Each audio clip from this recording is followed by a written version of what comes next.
hello again. So we're going to discuss this one spicy topic that is currently in, well, let's just say a current law was passed in the, on the Philippine seafaring industry, which caused some concerns of controversy.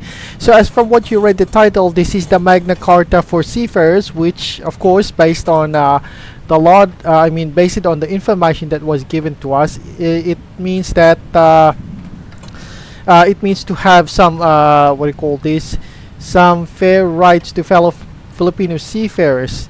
Now the thing here is that while intended to protect the rights and welfare of Filipino maritime workers, it has faced criticism from many Filipino seafarers. Here are some of the main reasons why it is disliked by our fellow Filipino seafarers. One of it is because it's perceived favoritism towards employers, which of course many seafarers believe that the bill is more beneficial to ship owners and recruitment agencies rather than the seafarers or the workers. Some provisions appear to weaken seafarers' rights instead of strengthening them. Now another reason is that it's limited protection for contractual issues. Now this involves around Filipino seafarers often deal with unfair contracts, wage disputes, and delayed salaries.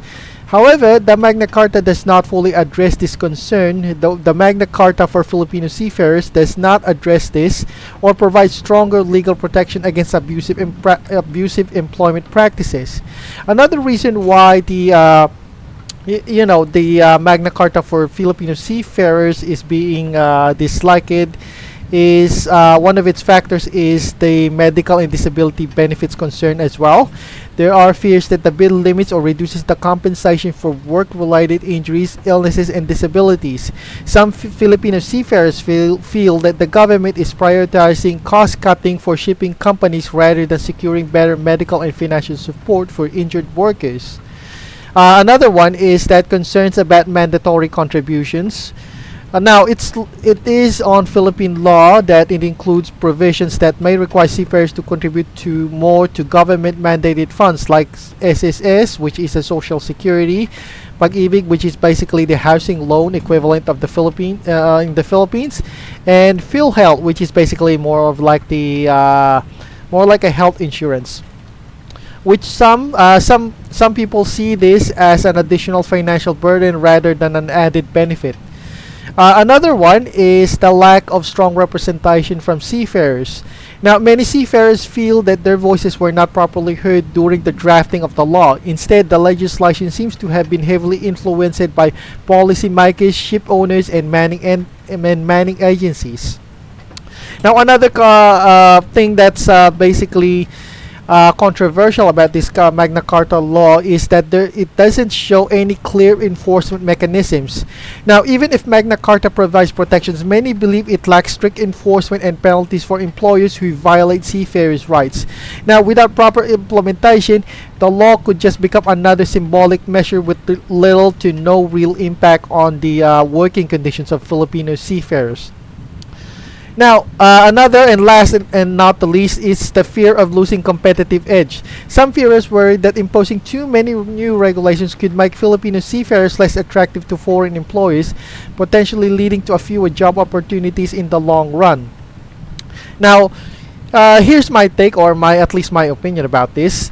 About Magna Carta. While the Magna Carta for Filipino seafarers aims to improve working conditions, many seafarers feel that it falls short of truly addressing the most pressing issues. Instead of offering stronger protection, they see it as more like it benefits the employers rather than the workers. Now, I've recently attended the the webinar something made by Akbayan Party List. About this, they're not they're more like just explaining what is Magna Carta for seafarers, and I'm going to show them to you here, and we're gonna play it so that we could at least have an idea of this what is Magna Carta for Filipino seafarers. Remember, this is just basically what happened here on this seminar is that it just basically describes what Magna Carta is. It does not describe if it's fair if it's a fair law to Filipino seafarers or not. It's just only the host of these speakers on this Magna Carta webinar just only defines what is the provisions, or what is the what was stated on the law. So anyway, here we go. We're gonna play this one, and hopefully it would give us some sort of idea on or at least some enlightenment on what Magna Carta is, at least on the point of view of an ordinary Filipino seafarer. Now, of course, some of this what do you call this? Some of this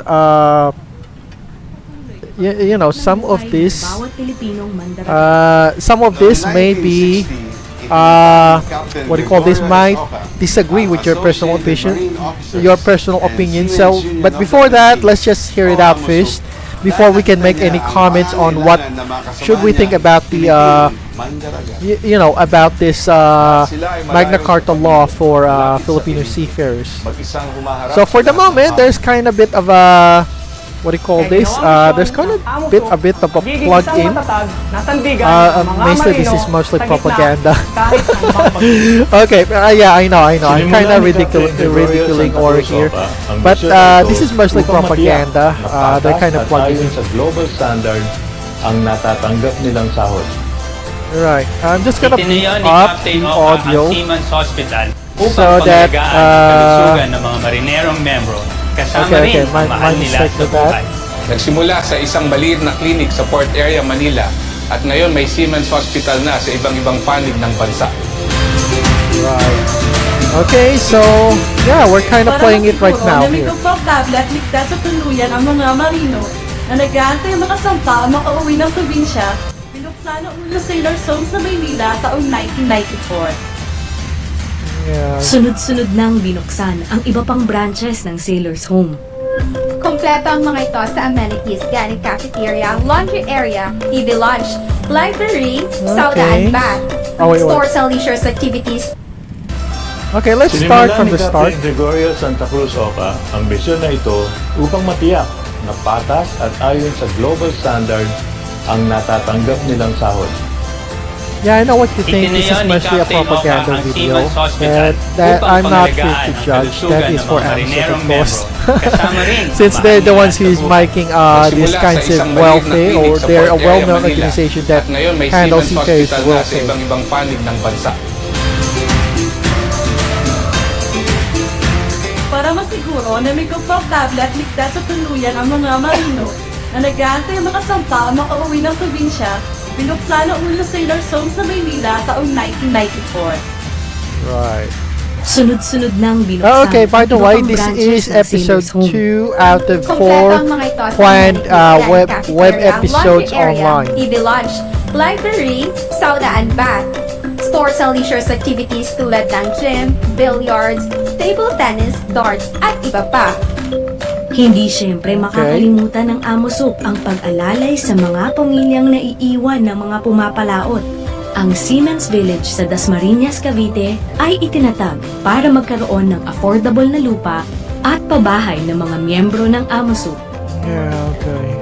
Right. At para masiguro na hindi magkukulang ang kanilang pang-araw-araw na pangangailangan, inilunsad ng Amosop ang slop chest. Well, they kind of Dito also ay maaari included silang the gumamit ng well-known pribilehiyo vloggers. tulad ng pagbili ng grocery supplies at mga appliances na pwedeng Some of ibawas those sa folks, they kanilang are monthly featured there. allotment na I walang kind karagdagang of interest. recognize them because they're Meron well-known ding retirement Filipino fund at seafarer legal affairs vloggers. support ang Amosop. Binuo ang Provident Fund para may tiyak na pondong mahuhugot ang mga miyembro para sa anumang pangangailangan. Ito rin ay nagsisilbing savings fund na maaaring i-withdraw pagdating ng kanilang retirement. May legal team din na nakaantabay sakaling magkaproblema ang mga miyembro sa trabaho na kinakailangan ng tulong ng abogado. Dahil ang mga Pilipinong mandaragat ay in demand sa maritime industry, tinitiyak din ng Amosop na nananatiling world-class ang kakayanan at edukasyon ng ating mandaragat. Right. Noong 1998, tinatawag ng Amosop ang Maritime Academy of Asia and the Pacific, or MAAP, na isang premiado state-of-the-art vocational facilities para sa mga aspiring seafarers. maritime school. I'm in the grateful for Philippines. Captain Alca's vision for providing Although, grateful for me I to don't become a know. global I maritime encountered professional. graduates, Additionally, Ma you know, Francis Cameron graduates of training theirs, that will help that me to be school, but stronger and mostly able to do always, my work more efficiently and to you know, protect I kind myself. of encountered them, but Patuloy mostly din they have ang attitude pagsulong problems, ng I'll be honest. It's kind of kasabay like, ng pag-abante you know, a ng lot industriya of sa automation, air kind of got digitalization stuck with at their heads. decarbonization. I don't know. They Katulad just ng pag-aaral kind ng of, blockchain, there's robotics, graduates from at the drone MAP technology. School. They're Para kind of out of naman sa touch mga of established reality na ang career bilang seafarer, yeah, they're kind of andito out of ang touch of Seamen's reality Training from Center or what is the ASTC point of view para of a normal tulungang Filipino i-upgrade ang kanilang seafarer technical that skills, is palawigin ang non-MAP or kanilang non-academy expertise, graduate. at matutunan ang But mga anyway, that's not pinakabagong my problem technologies anyway. and We're not here advancements to in modern vessels judge, in compliance with the mga STCW. We're here Lahat to, ng of course, pangangailangan, lahat you ng know, listen pagsubok, to the Magna Carta of Filipino Seafarers episode 2, you know, webinar, which mostly deals with obligations of man-made duties and rules of government duties for the seafarers.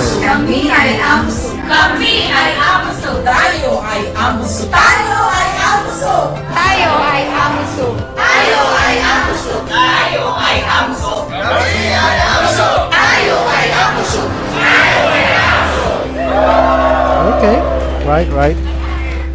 Yep, that's a good presentation. I have no problem with that. Good propaganda material, I'll be honest. I mean, saying this on a third-person neutral guy who's non-aligned. Of course, after the propaganda of Amazon, of course, kabayan part of this propaganda is also being played.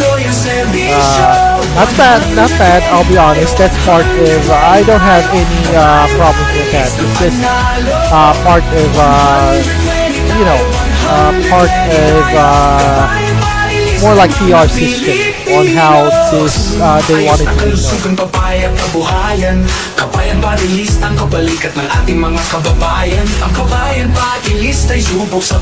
So this is gonna be a very long what do you call this? A very long yeah, a very long episode. It's almost 2 hours long, but that's okay because that's what we are here for, and that is what is this vlog all about. To of course hear them out on what their explanations regarding the Magna Carta law, which of course deals mostly part. They're not here to explain, but they're here to define what the law is, what was stated on the law. And of course, they're not here to judge if it is fair or unfair to Filipino seafarers. And also, as on the blog here, we're not here also to judge.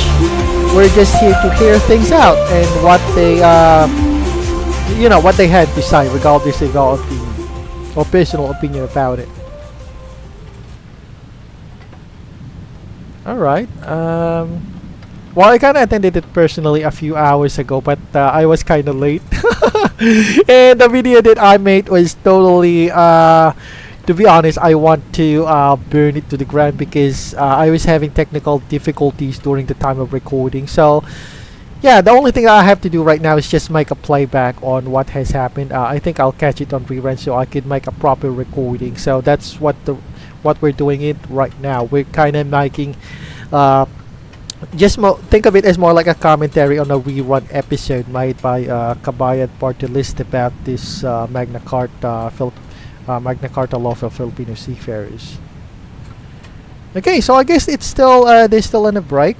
Not a problem with my case.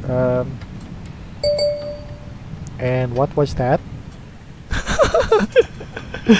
Okay, there might be some sound. I think that was oh, maybe they it's maybe one of their mobile phones, I don't know. Okay, but anyway, in either case, let's just hear it out. We're just waiting for the go signal of a technically for live on Facebook already. Okay, there we go. Not yet.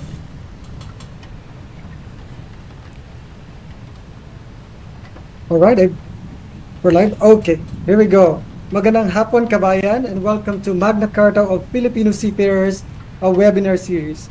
This webinar is brought to you by Kabayan Party List and Congressman Ron Salo.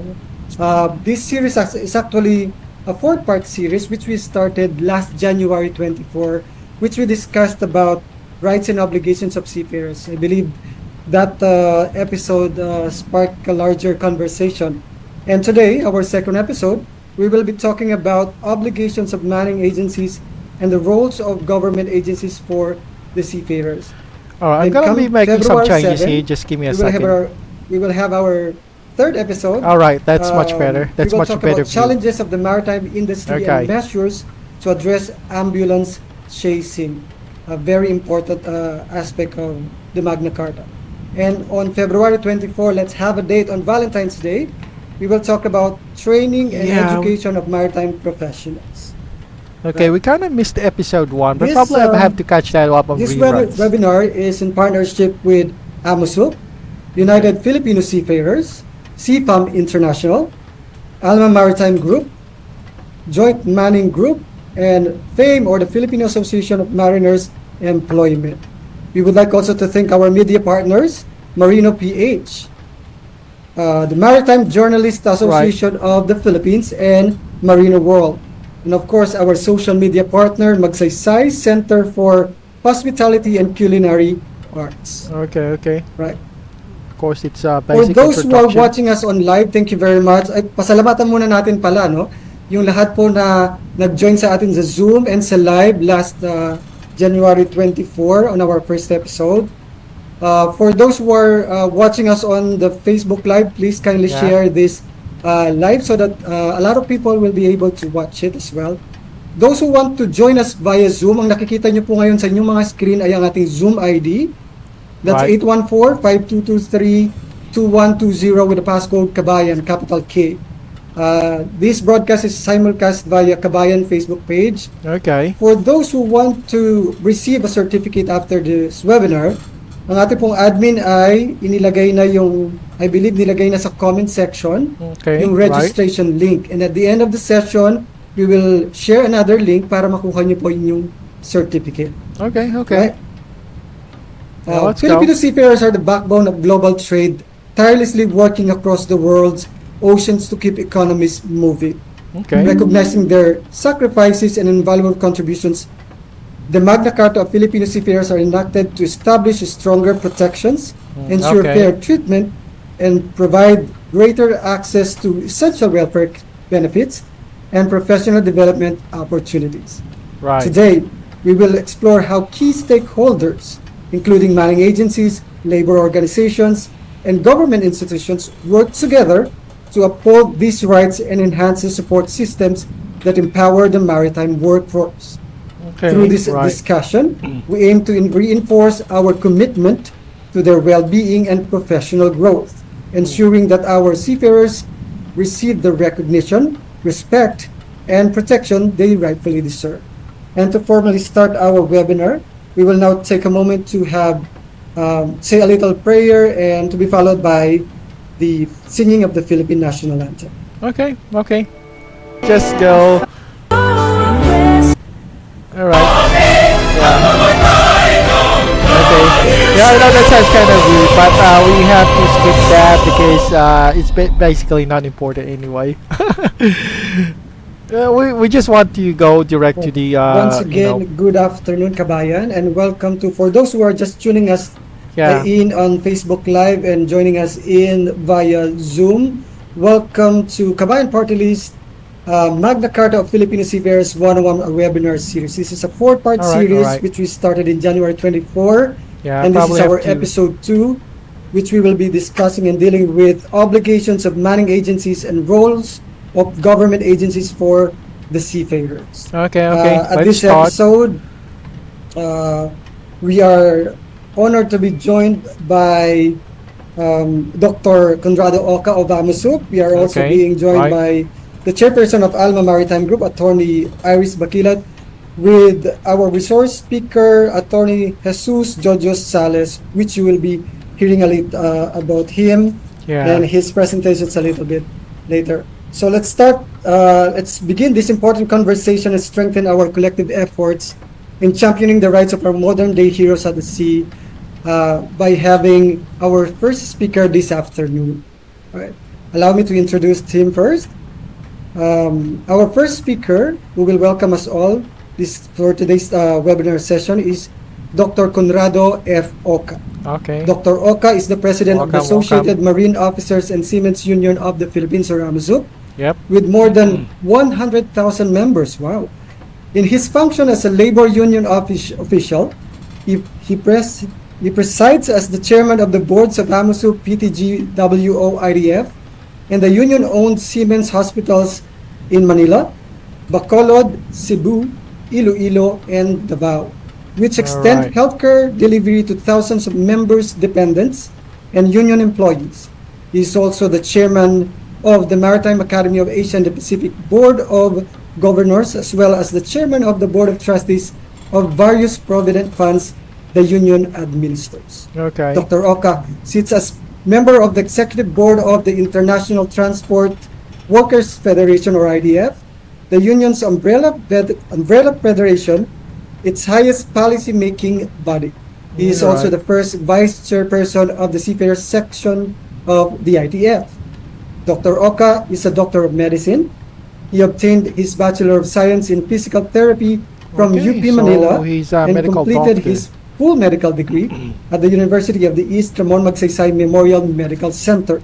As a medical practitioner, he is also an active member of the International Maritime Health Association, where he regularly participates in its international conferences and has, on several occasions, presented technical papers on various maritime health aspects. As a labor union official, he is the chairman of the Philippines National Coordinating Committee, which oversees the activities of the other transport workers union in the Philippines, as commissioned by the ITF.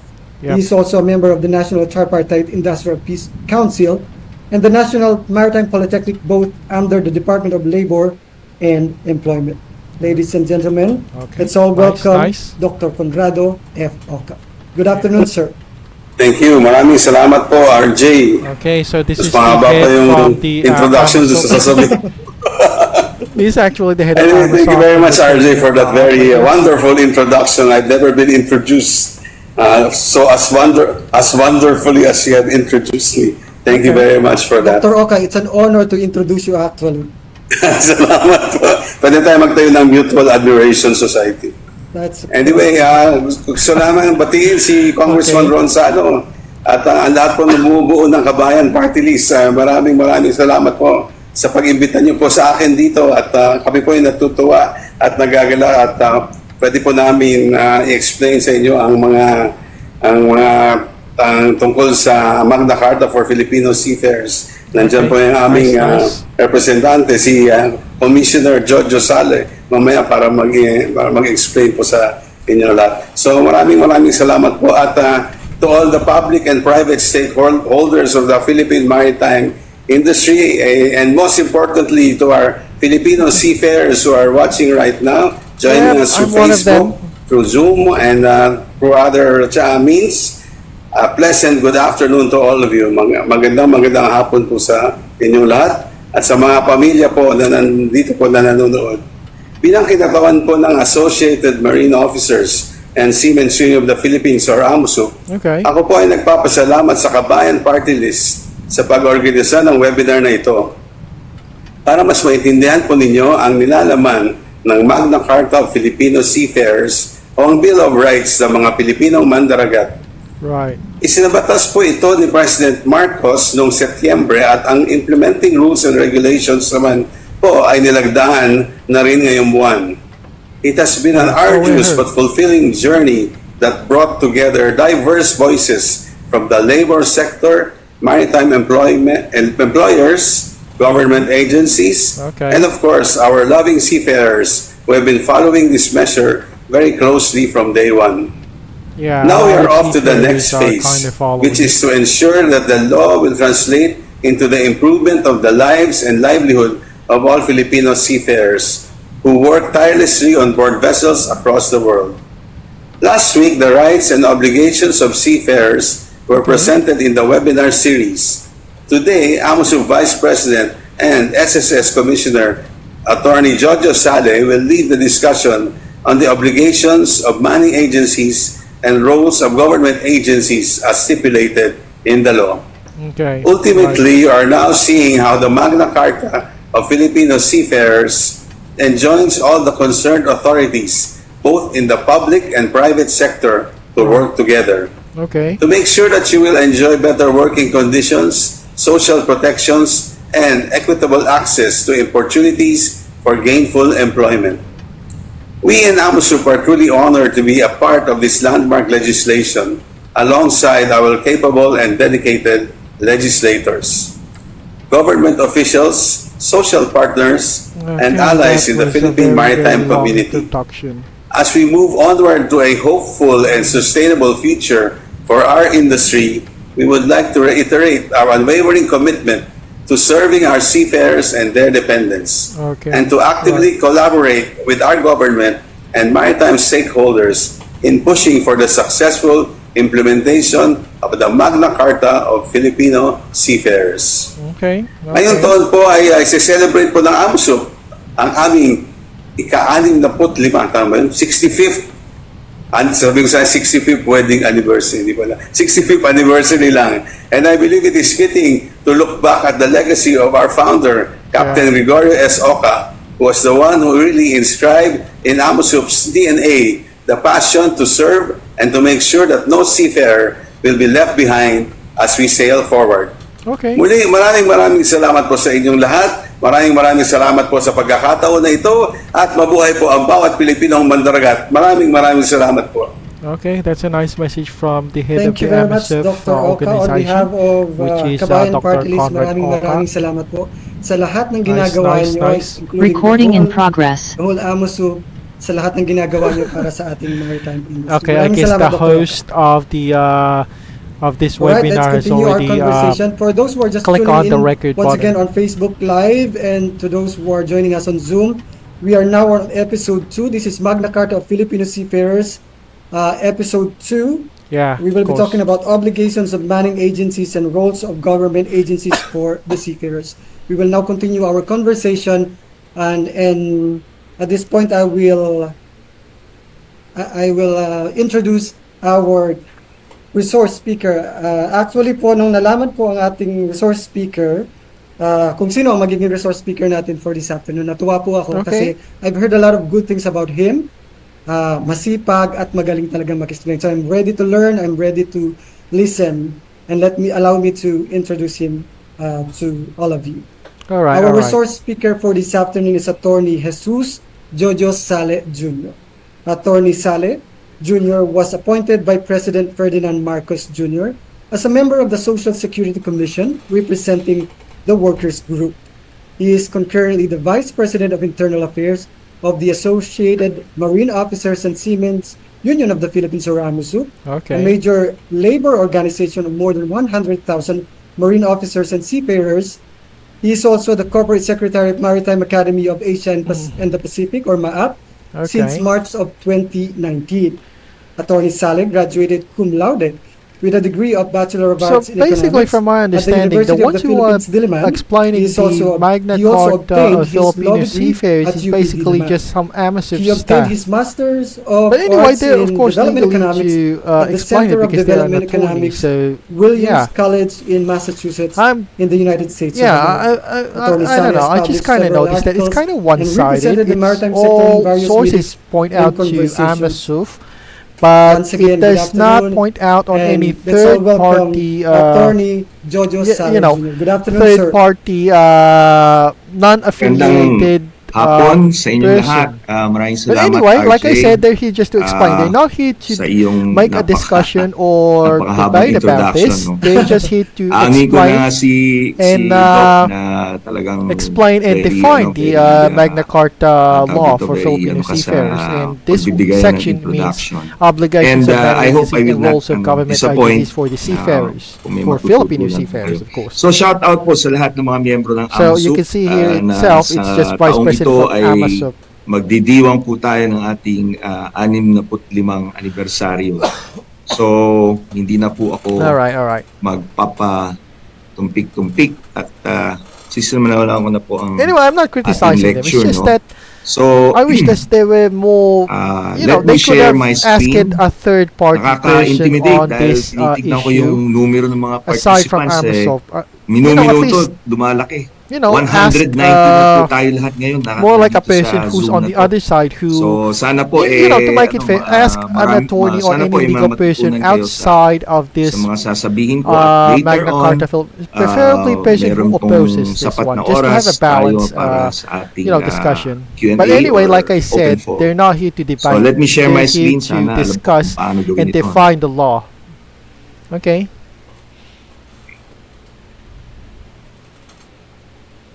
All right. So this is a PowerPoint presentation that the attorney is making. All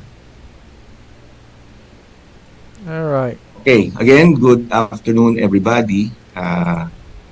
So, ang assignment ko po kay Kong Ron, nung huli kami mag-usap, kailangan daw pong pag-usapan itong role at saka obligasyon ng maritime employers at ng ating mga government agencies sa ilalim ng bagong batas natin ng Magna Carta of Filipino Seafarers o yung ating Republic Act number 12021. Yan, madaling matandaan Itabaligtad lang, ano? Huwag nyo itataya sa loto, baka naman manalo kayo. 12021, RA number 12021, and yun hong IRR na very recently ay naaprubahan din at na-publish na at ito ay effective na as of January 25 20 of this year. Right. So I have been screen sharing. Yan po. Okay. So, ang unang konsepto siguro, we have to go back. Sino ba yung employers na pinag-uusapan? Kasi yung inano sa atin is manning agencies. Mostly definition in terms of dapat to mas malawak yung dapat nating maintindihan. Kasi yung employers, actually, under Section 6 ng Magna Carta, defined na po ito. Ano ang significance nito? Dito, ang ship owner o principal. So, ano ho yan? Pwedeng gamitin ship owner o principal sa batas kung tayo magsasalitan ang magre-refer dito. Hindi lamang po iyan yung totoong may-ari ng barko. Okay. But it also refers to any other organization or person such as the manager, the ship manager, the agent, the charterer, who has assumed responsibility for the operation and management of the ship from the ship owner. No? Siya ho yung umako ng responsibility na yun, and who, in assuming such responsibilities, has agreed to take over all the duties and responsibilities of a ship owner under this act. So ito pong definition na to ng ship owner or principal, hango po ito, galing po ito sa Maritime Labor Convention of 2006. Okay. At alam niyo po, kasama po ang AMUSUP na nagsusog nito. At kami po kasama nung binabalangkas at dinidiscuss ito sa ILO sa Geneva. Kaya po ginawang malawak yung definition ng ship owner para wala hong dahilan na walang tao or organisasyon na pwedeng sabihin natin habulin o bigyan ng claim or complaint ng mga seaman, no? So ito po pabor sa mga Pilipinong mandaragat itong definition na to, dahil pinalawak niya hindi lamang yung technical na may-ari talaga ng barko, kundi lahat ng tao or organization na tumatayo bilang ship owner. So that way, wala hong kawala kung meron ho tayong mga complaints or grievances or claims, no? Meron hong paghahainan noon, or there's a person or an organization na pwede tayong makausap. So aside from the ship owner or principal, ayan po, money agency, and we all know kung ano po yung konsepto ng money agency. Pwede pong isang tao or isang korporasyon, juridical person, Ang kailangan lang po ay lisensyado ng DMW, Department of Migrant Workers, engage in the recruitment and placement of seafarers. So collectively, they are referred to as our maritime employers. Okay. Now, right. Nais pong maganda rin pong maintindihan ano ba yung nature of liability ng ating mga employers.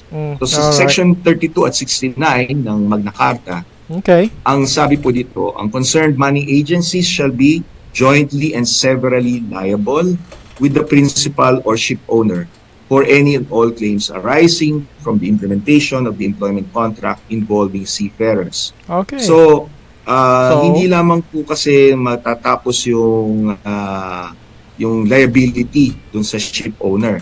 Kung hindi po niya kayang gampanan yung kanyang responsibilidad, pwede po tayo maghain ng reklamo, or we can go and direct the claim to the licensed money agency. Okay, right. LMAs. So basically your agent. Yun po yung sabihin ng jointly and severally liable. Okay. Kaya nga po, ang pag-discuss natin, hindi lang po dapat ituon sa sa money agencies, kasi pati po kasi yung mga responsibilidad ng mga principals at saka ship owners, maaari pong mapunta sa money agent dahil dito sa konsepto na to na jointly and severally liable. Okay. Now, Section 69 in terms of compliance sa mga alituntunin ng Maritime Labor Convention, ang sabi po rito, the ship owner and master mariner shall ensure the ship's compliance with the applicable provisions of this Act and its IRR at all times. Okay. In case of any violation thereof, they shall be principally liable. So ang una pong hahabulin or hahanapin at kung saan i-direct yung ating mga reklamo, principally sa ship owner and master mariner. Insofar as Mariner, which compliance means the captain of the with ship. The provisions Captain of of this the Act and its commercial ship IRR. that you're working on. Of course, with the joint where and the seafarer several is working on. liability, yun ho, pwede hong ihain sa ating mga money agencies. No? Ano ho ba ang sources of obligations of our maritime employers? Sa Civil Code po, umiiral sa buong Pilipinas, under Article 1157, obligations in general arise from law, contracts, quasi-contracts, acts or omissions punished by law, kung tinatawag na civil liability arising from criminal acts, and quasi-delicts. Ito po yung mga resulting in damages na negligent acts. So the provisions of the law and its IRR, which also has the force and effect of law, give us to certain obligations and responsibilities of ship owners or principals and their manning agencies. Okay. Now, Section 3G of the law states as one of its objectives to identify the roles of various government agencies and key stakeholders in achieving the objectives and ensuring the effective implementation of this Act. Okay, right. So for purposes of this discussion, I focus on the obligations of ship owners or principals and their money agencies arising from law, which is RA 12021 and its RR. In fact, and this is in relation to this provision, the Seafarers Bill of Rights, as Seafarers Bill of Rights, the Magna Carta may be considered also as the Code of Employers' Obligations and Responsibilities. So, ang for all intents and purposes, the law, RA 12021, is really Seafarers Bill of Rights. So, yan po sinasaad ng karapatan ng mga marinong, ng mga Pilipinong marino, Pilipinong mandragat. Pero, kapartner niyan, hindi lang yung karapatan, kundi merong katumbas na obligasyon, hindi lamang sa side ng mga marino, pero more importantly, sa side ng, ito nga yung sinasabi, government agencies, and key stakeholders. Why? All right. Because those roles and those obligations are needed to achieve the objectives and ensure the effective implementation of this act.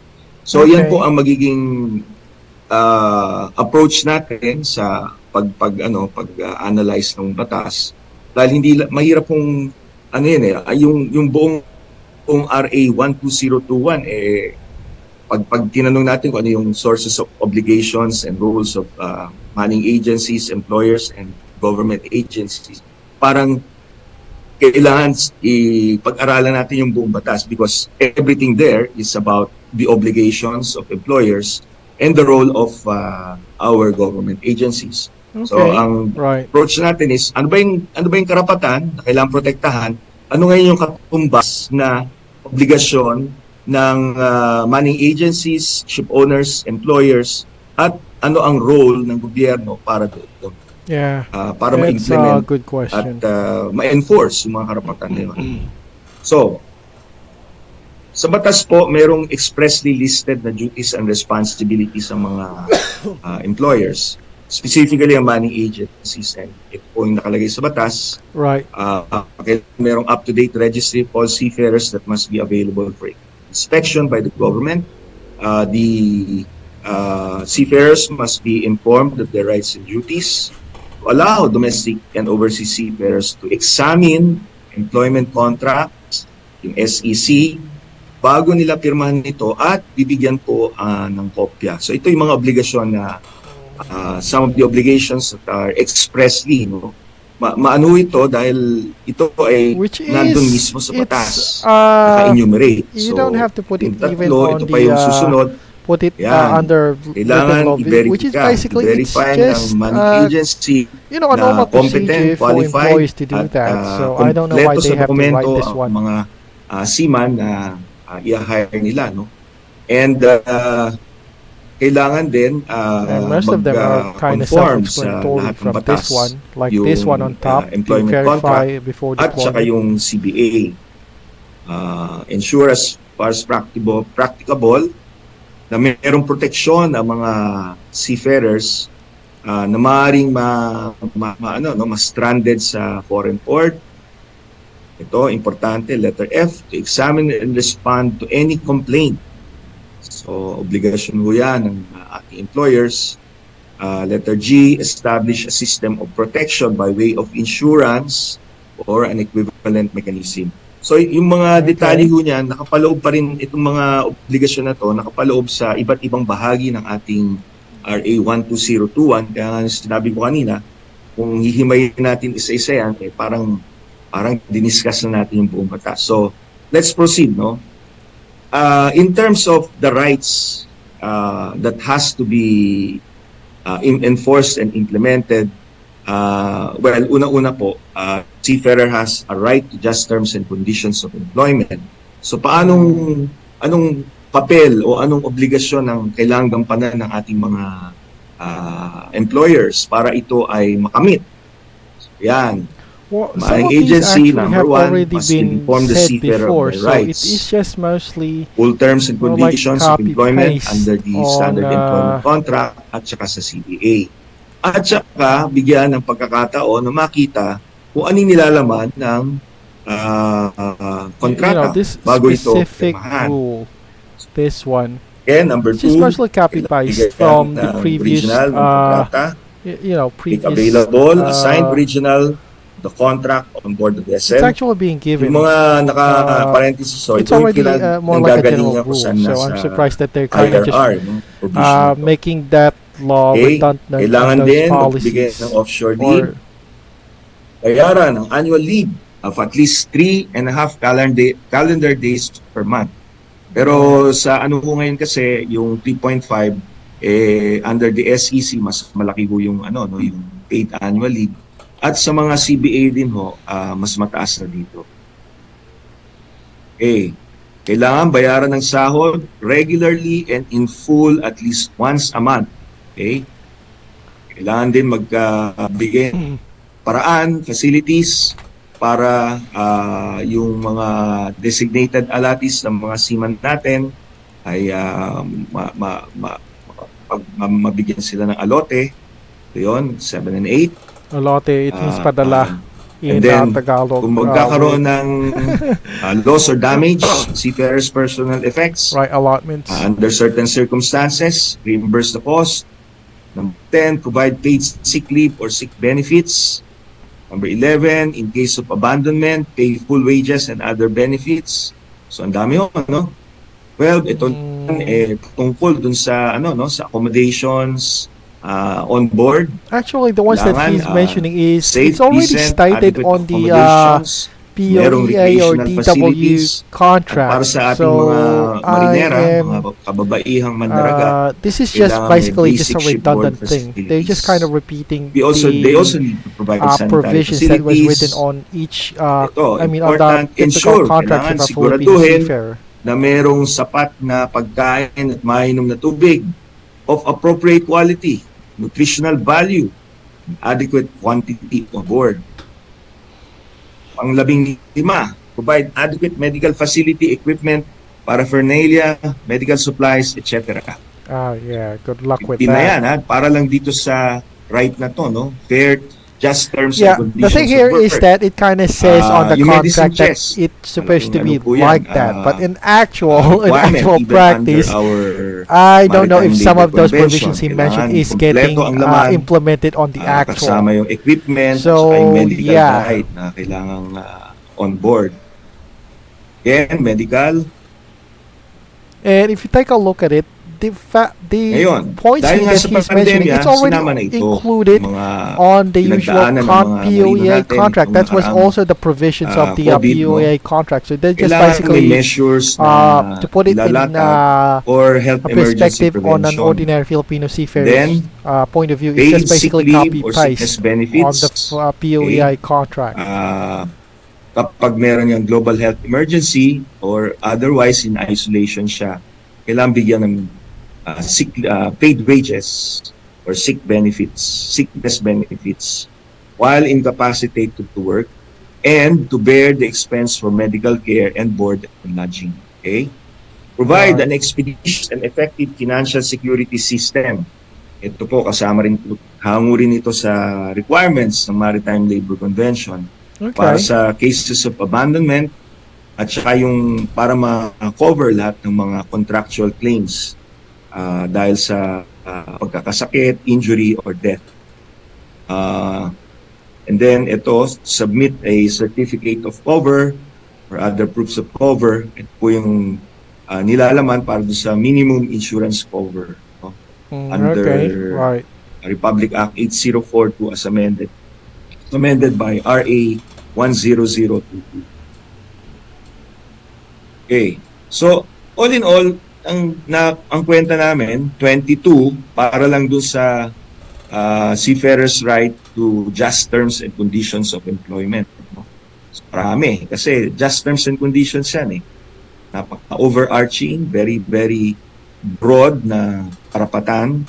So, meron pang ibang karapatan na nakasaad sa, sa Magna Carta na kailangang magampanan or ma-implement through the performance by the employer of certain obligations. Okay. So, right to information, nandun po.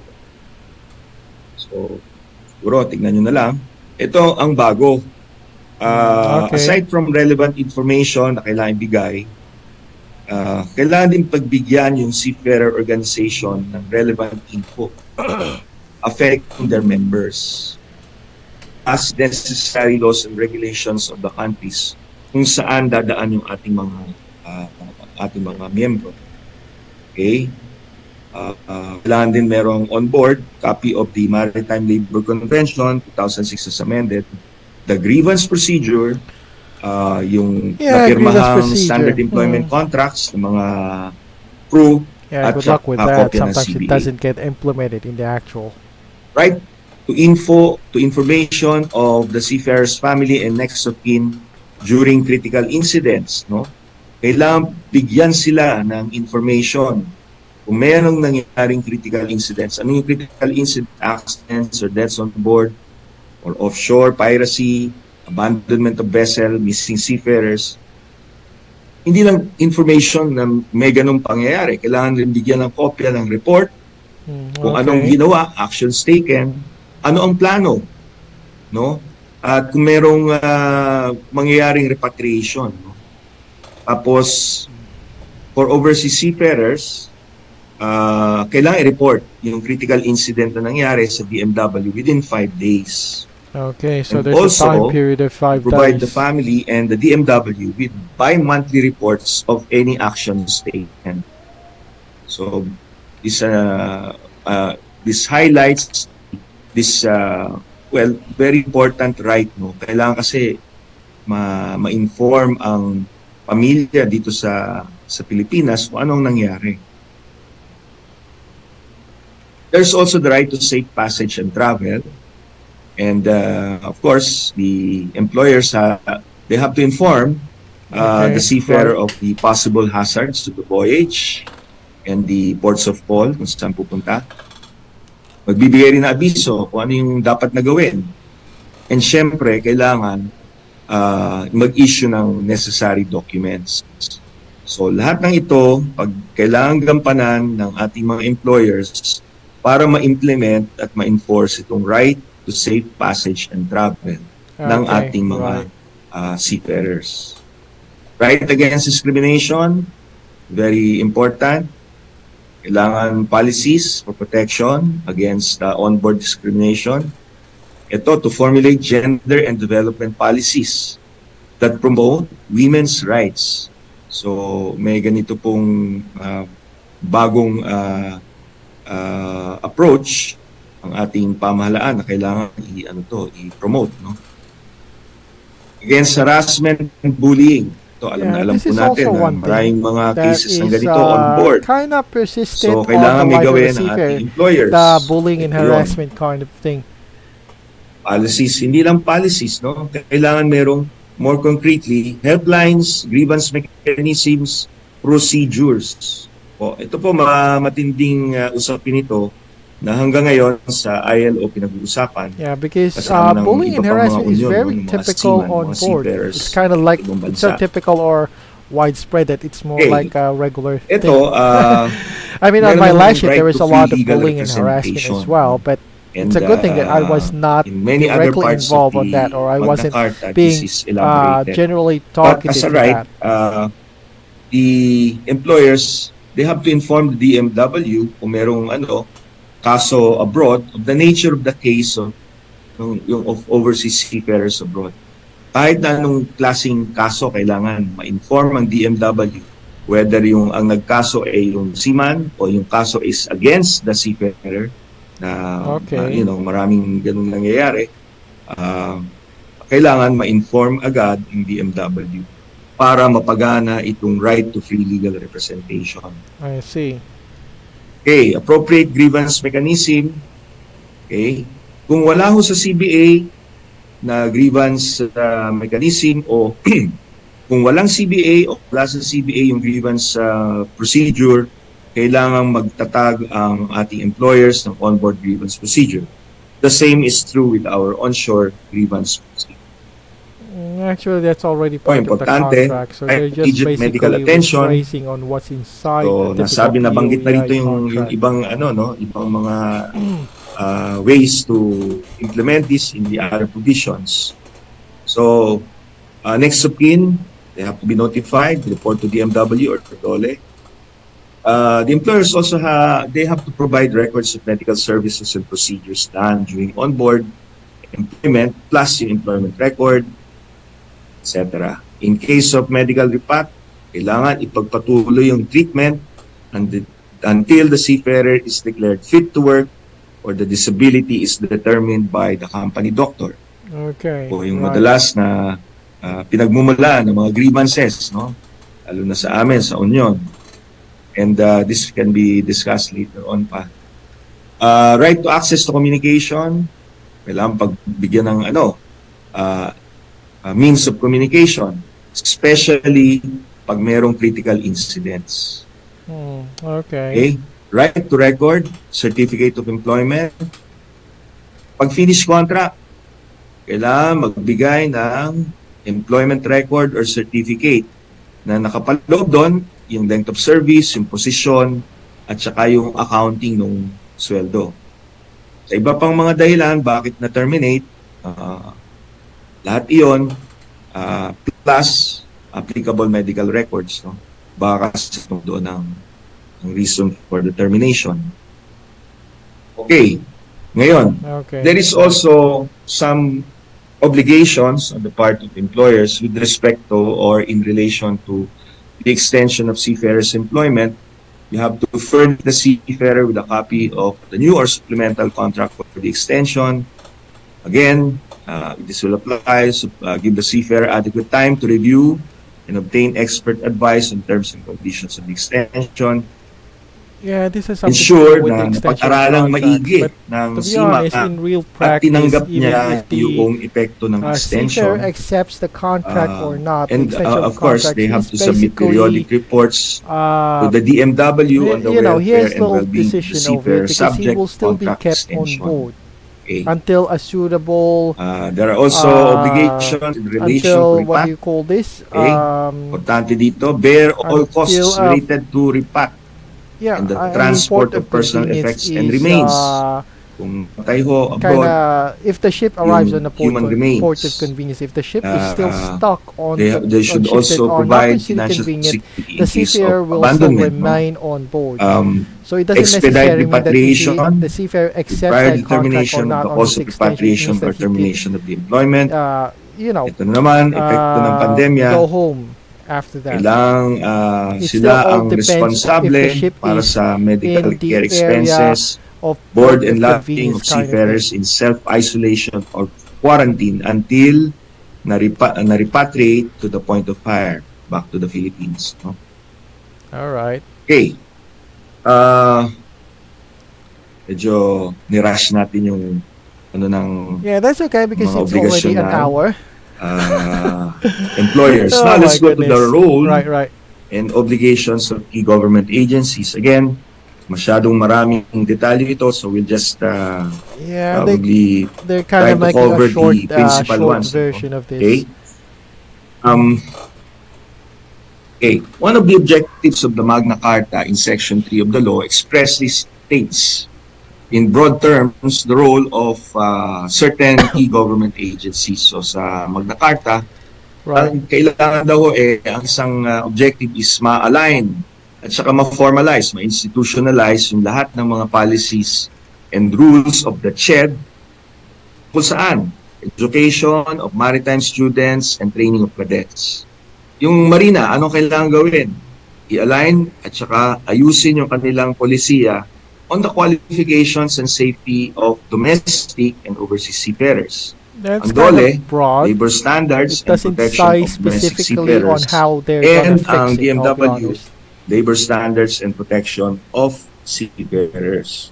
So, just like in the case of our maritime employers, the Magna Carta also identifies the roles of various government agencies in achieving the objectives and ensuring the effective implementation of this law. And this is in Section 3G. Alright. So yan, sabi, you have to identify the roles of various government agencies. Ang pinag-uusapan natin, ito yun. Ano ang purpose? To achieve the objectives and ensure the effective implementation of the Magna Carta. So, scattered throughout the provisions of RA 12021 and its IRR can be found references to the specific roles and responsibilities of named government agencies to enforce and implement the provisions of the Magna Carta. Okay. So, for domestic seafarers, Section 5, Marina. Yeah, okay. Ayan, This necessary guidelines, refers to domestic seafarers, the one who's just basically stuck being a seafarer inside Philippine borders. DOLE, in terms of domestic seafarers, issue, again, necessary guidelines on employment and working conditions. Okay, in the Magna Carta, IRR, the implementing rules, halos pareho lang ho, may mga specific references lang. No? Okay. How about Marina? In the training and qualification of domestic seafarers, ganun din to. Okay? Right. Ito ang something interesting that's in the IRR. So, ang sabi niya, kailangan mag-issue ng standards and guidelines for qualification, training, and certification of domestic seafarers. May proviso. Sabi, qualified overseas seafarers are deemed qualified to be employed as domestic seafarers. So, ang ibig pong bang sabihin, kung qualified na domestic seafarer, hindi pwede maging qualified overseas seafarer. Cannot be the other way around. Kasi ano dito is, one way lang, ano? Kung ikaw ay qualified overseas seafarer, qualified ka na, deemed, presumed. Ibig sabihin ng deemed, presumed. Qualified to be employed as domestic seafarers. And I think this has something to do with the other provisions of the law. But gumagawa sila ng distinction between an international international maritime degree and a domestic maritime degree. So, yun po ang ano. Well, he kind of avoided that kind of provision, but he just kind of defined nakita ko, madami ng questions eh. Anyway, DOLE, domestic seafarers, gano'n, no? So, ensure that standards are faithfully complied with and fairly applied to Filipino seafarers and domestic ships. So, there should also be an effective system of inspection and certification. Right. Okay. How about for overseas? Na, PMW ang pinakamaraming papel o trabaho. So, Rule 1, Section 4.1 pa lang, yan na. Given adequate protection under relevant provisions of these rules. Ensure. Okay. They are given adequate protection. Okay. In general yon. They shall ensure standard working and living conditions are met and faithfully comply with and fairly apply to overseas seafarers. Ito importante, DMW shall establish an system for protection, accreditation, and licensing of manning agencies. All right. Now, the role and responsibilities of the Department of Migrant Workers is actually expressly spelled out in the rules. Okay. And basa nyo lang. Research capability, processing employment contracts. So these are the administrative responsibilities of the DMW. Enhance and increase gender and women empowerment. Extend immediate assistance to overseas seafarers, their families, or next of kin. Okay. Ngayon, imamatch na rin uli natin ano ba yung ginagampan ng role ng mga government agencies, particularly DMW, para ma-answer yung or ma-implement yung right of seafarers against harassment and bullying. Okay, kailan daw may pre-departure orientation sa PDOS. So doon papakita yung policies, plans, and accessible procedures to eliminate and address all forms of harassment. Okay, the right of seafarers to consultation, MITC, shall be convened no later than 45 days. Okay. On the right of seafarers to free legal representation. I think may nag-ano kanina sa chat, bakit daw gagamitin yung action, ano? Okay. In cases of RA, breach of contract, and the seafarer cannot afford the services of a counsel, okay. Ito po yung purpose ng action. It's to provide legal assistance, no? So, ang aksyon, agarang talinga at staklolo para sa mga OFW na nangangailangan. The term that he definitely, mentioned, pag may kaso ka abroad, DMW is basically called Department of Migrant Workers, which is basically a renamed version of the OEI. Of the seafarer to fair treatment, of maritime accident, gagawa ng guidelines. Actually, mga susunod, makikita nyo, mapapansin nyo, kailangan gumawa ng guidelines, kailangan gumawa ng rules, kailangan gumawa ng periodic review. So, many of those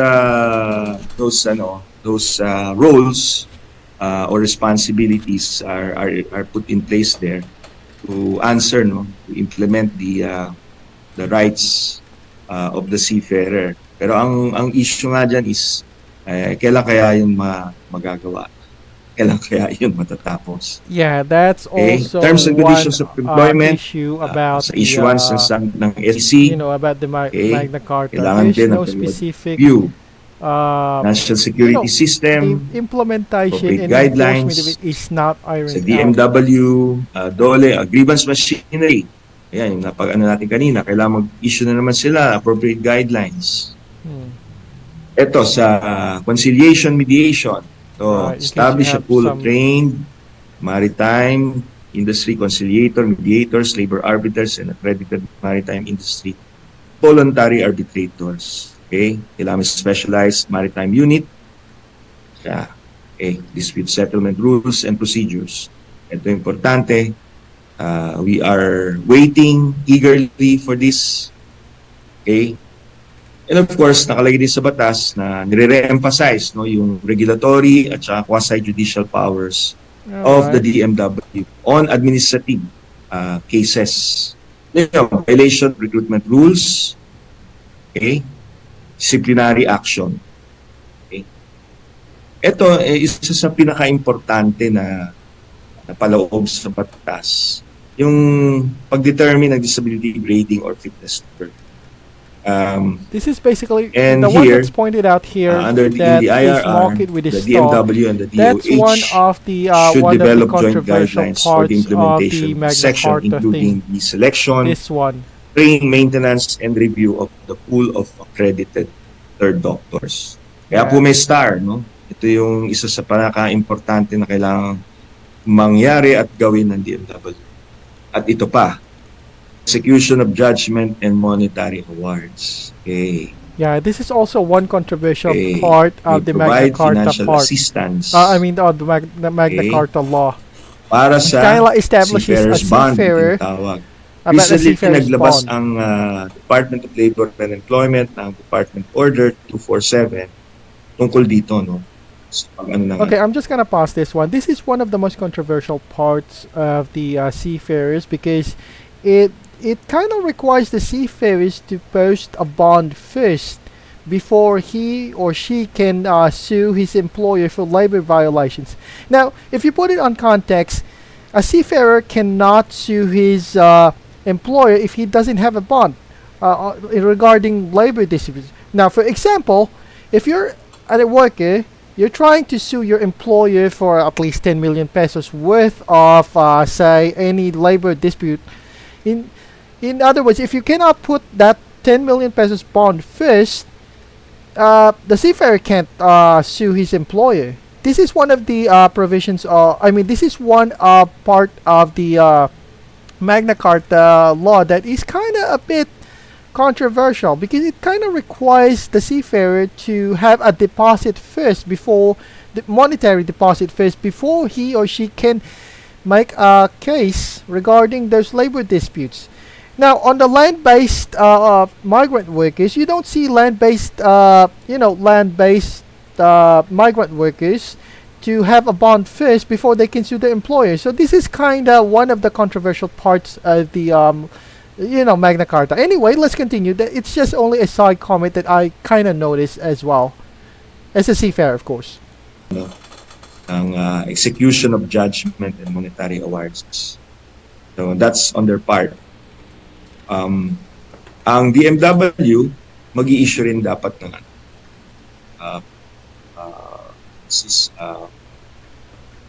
process guidelines, pertinent guidelines for assistance in the payment of premiums. Sa RIPAT, DMW, and OWA.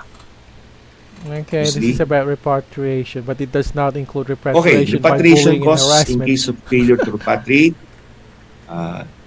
should be ordered by DMW and OWA through the Action Fund or the Emergency Repatriation Fund. So sa DMW yung Action Fund, sa OWA yung kanilang Emergency Repatriation Fund. Right. In case of repatriation, quarantine and medical expenses gets again, abandoned by his employers, DMW using which happens a lot.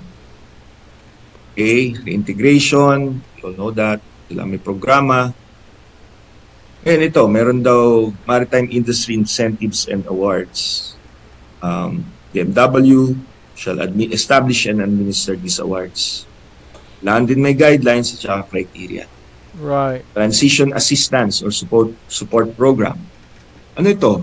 For those seafarers who are not actively engaged, employed, or not working due to expiration of contract, or are transitioning in between contracts, or are awaiting recall for deployment. So, ito bagong initiative well, actually, this is just a part of copy paste because if I recall correct, na ito nga madalas OWA has this kind of policy as well. So this is kind of copied some OWA policies here. Ating mga seafarers pag sila ay in between contracts. So, issue the appropriate guidelines. Okay, sa registry. Okay. Daw merong registry ito previously, but it should be subject to the provisions of the data privacy. Okay, Marina naman,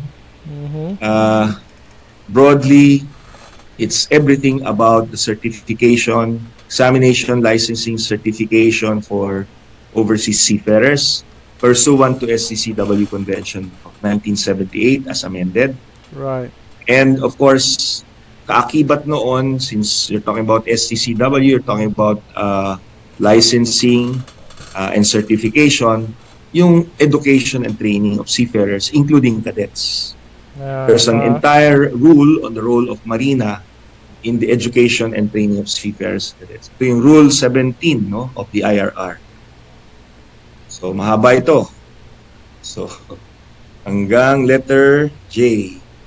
Alright, so may oras po kayo, basahin nyo na lang. Yeah, the attorney is kind of lazy to discuss again, this one yung because sa rights, you want to save time ginagawa naman ng Marina on discussing or was this to implement those rights, training modules on the rights of seafarers against discrimination. The attorney himself ng is training not, modules to promote gender equality. He's not familiar in regards to training of treatment, maritime cadets. Sila ng guidelines to implement yung ILO and IMO guidelines on the fair treatment of seafarers. Meron po ito, may back pa it's kind of excusable why he had to skip it out because it's a lot of points that needs to be discussed with. And they're only constricted for about 2 hours discussion. If they're going to discuss it, it will take them 6 hours. In accordance with SCCW Convention. Okay. Very briefly, there are other agencies involved in the implementation of the Magna Carta. Right. And let's just enumerate them. CHED, it's all in the law, in the rules, both in the law and in the rules. So CHED, ano po ito, kung anong gagawin. Department of Foreign Affairs. Right. UH, a very important agency going forward, no? Yeah, medical exam kasi nakasalalay sa reglemento at mga guidelines ng DOH, as well as yung third doctor medical assessment. And I'm sure sa susunod na webinar, pag-uusapan nyo ng maigi ito.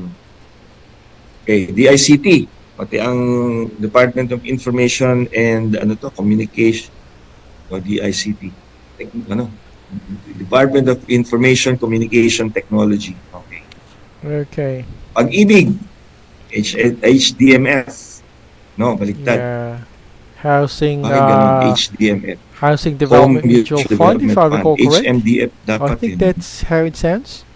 Oh, sorry, my mistake. Home Development Mutual Fund. Dispute Resolution.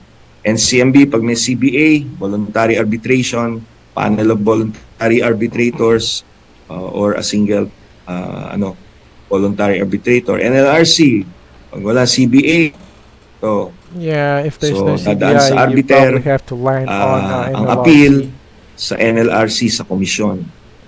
NMP, National Maritime Polytechnic. Okay. Okay, maintain a resource center for Filipino seafarers. OWA, of course, Coast Guard. Yeah, Coast Guard's also involved, but this is mostly related to domestic seafaring kind of thing. So they more are not with respect involved to regarding domestic overseas seafarers, overseas but of course seafarers. also sa pag-administer mga green lanes na tinatawag. May PAW na kasi may free legal assistance dapat as a right, no, ang ating mga seafarers. So kung may problema po kayo, mas maganda PHVtuber, but mostly Public Attorney's Office don't really exactly meddle on that. And SSS. Because they kind of know that ngayon, ang seafarers have SSS some coverage cash with ay them. mandatory na. Kasama na po ang mga seafarers sa compulsorily covered na miyembro ng SSS. Yeah, that's So, actually kung hindi po kayo redundant. ino-cover ng Seafarers have mga always employers, been covered by SSS, by alam Social lang po sa Security. akin So dahil, I don't know why pwede they kind of nating listed habulin that silang on the Magna Carta because it's just redundant. Pinawisan ako doon, haba eh. So, yan po ang I hope yung pagmabalik natin meron kayong natutunan. Pasensya na po at kailangan mabilis dahil ang inalat sa akin 40 minutes. Sumobra na nga.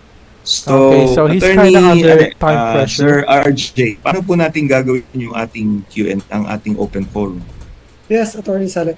We will be having a short break and then when we come back, we will do the Q&A portion. Okay. Sige po. So for those who are watching, please stay tuned.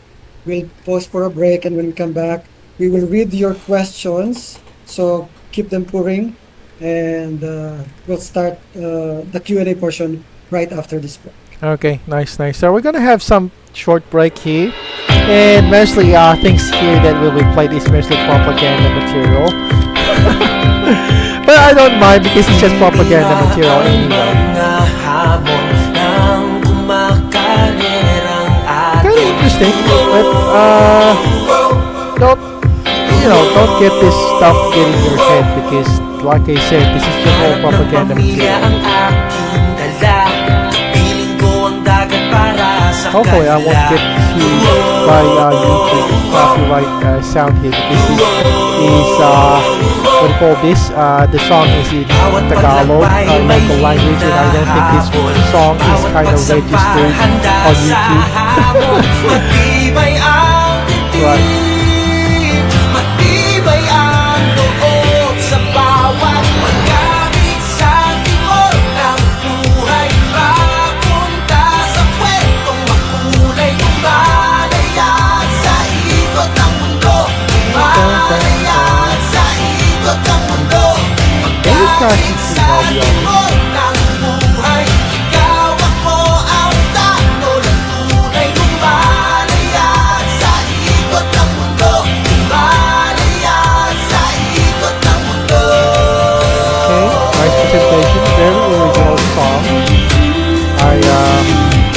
I'm gonna give credit then for that propaganda material because it's the original song.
propaganda material and really catchy song, I admit that.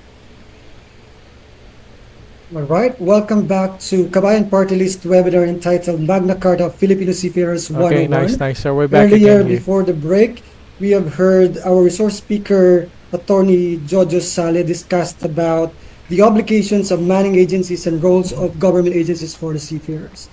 Right. At this point, we will now move on to our Q&A portion. Attorney Sale will also be still joining us today, and aside from Attorney Sale, we will also be joined by Attorney Iris Bakila, the chairperson of Alma Maritime Group. Good afternoon, Attorney Iris. Okay. Right. Hello, sir. Hello, Attorney RJ. Good afternoon po. All right. So at this portion, yung pong nare-receive nating mga questions, yung mga comments from Zoom, from Facebook, our Kabayan team will be sending them to me, and I will be reading them as is. So, are we ready, Attorney Sale, Attorney Iris? Ready na po ba tayo? Sige po, go ahead. Let's get to it. Attorney Iris. Okay, so this is now the question and answer part, but some questions here are kind of limited or very selected. On the use of action fund, kasi kanina narinig ko, diniscuss ni Attorney Sale yung action fund, in providing financial assistance to seafarers and securing the bond. So do we actually have the timeline? Well, baka gusto mong mauna, Iris? Or... Kayo na, sir. Okay, so they're kind of questioning about this bond thing. For all these guidelines. Ang hirap po kasi, malawak yung batas. And maraming detalye. So, at the same time, merong, may deadline na binigay para magkaroon ng IRR, which was 30 days from the time na maging epektibo yung batas, sometime in October. So, talagang, ang ginawa nila is, to the extent possible, nilagyan ng detalye. Pero yung mas detalyado pa doon, pinangako sa amin naman, ng DMW and the other concerned government agencies na babalang kasi nila yon, and probably even as we are speaking right now, they are doing that, and we're confident naman na they will be doing that. Pero yun nga, at the same time, umaandar ang mundo, so may transitory provision naman, pero yun nga, hindi rin natin magagamit yung mga provisions nung patungkol to sa Section 59 ng ating bagong batas on execution of judgments, monetary awards. So we still have to wait kung paano. Pero the law does not operate in a vacuum, so merong transitory provision doon na sinasabi nga na I think, Attorney. So in other words, it's still not implemented, and for the time being, they are still thinking of ways on how to implement that bond thing. So yeah, they kind of passed a law, but the guidelines on it on how to implement or secure a bond in case a seafarer tries to sue his employers for whatever reason is still being think of. Very nice, very nice, very wow, very well, it's not really actually a solution, I'll be honest. Iris can expound on that later na depende ho kung kailan na-file yung yung complaint.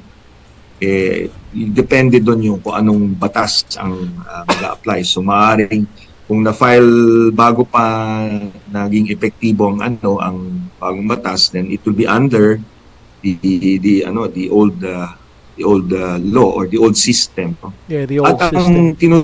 Ang naman po dito, naka-isolate sa punto ng execution, kung kailan i-execute na yung award. Diba? Nanalo yung seaman, kasi ang talaga ang umiiral noon is final, immediately executory, So yun naman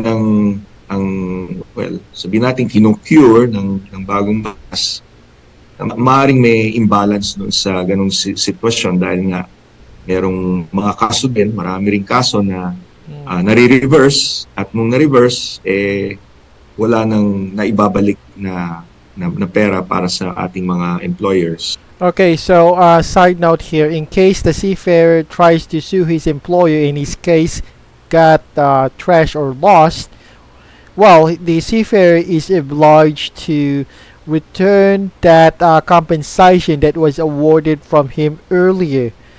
Now, this is the reason why we had a bond, or that's the reason why they had to implement a bond. It basically secures the employers, that the employers can get something back from the seafarer. In other words, if you think about it, it's not benefiting the seafarers' workers, it's benefiting the employers because they want their money back and they want it by any means. And in this case, they wanted to make sure that they can get their money back by ensuring that the seafarer posted first a bond, or kind of like a deposit before he or she tries to sue them. So yeah, it's more, this part is also, if you think about it from the common eyes of a seafarer, this just basically benefits the employer. But anyway, let's go on. So pare-pareho tayong nag-aantay, nag-aabang kung kailan malalabas po lahat ng mga ano. Ang una hong lumabas, at ito ay dahil sa sigasig ng ating butihing Secretary of Labor, si Secretary Benny Laguesma. Lumabas na ho yung sa DOLE, yung rules ng sa DOLE, kanilang portion. At ito naman yung patungkol dun sa paano yung decision ng ating mga labor arbiters, mga arbitrators, ano ba yung kailangan nakalagay doon in the first place. Kasi nga merong ginawang ngayon na inihiwalay yung tinatawag na disputed portion at saka yung undisputed.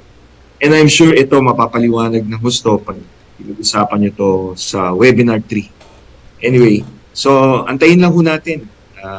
Siguro pwede bigyan natin pressure konti DMW, kamustahin natin, kamusta na yung ating mga guidelines. Marami kasi silang guidelines na gano'n. Yes, sir. Sabihin, attorney, we will just wait for a little bit more, right, tama? Hopefully, yes. Just a little bit more. Okay. All right. Now, another questions we received is this.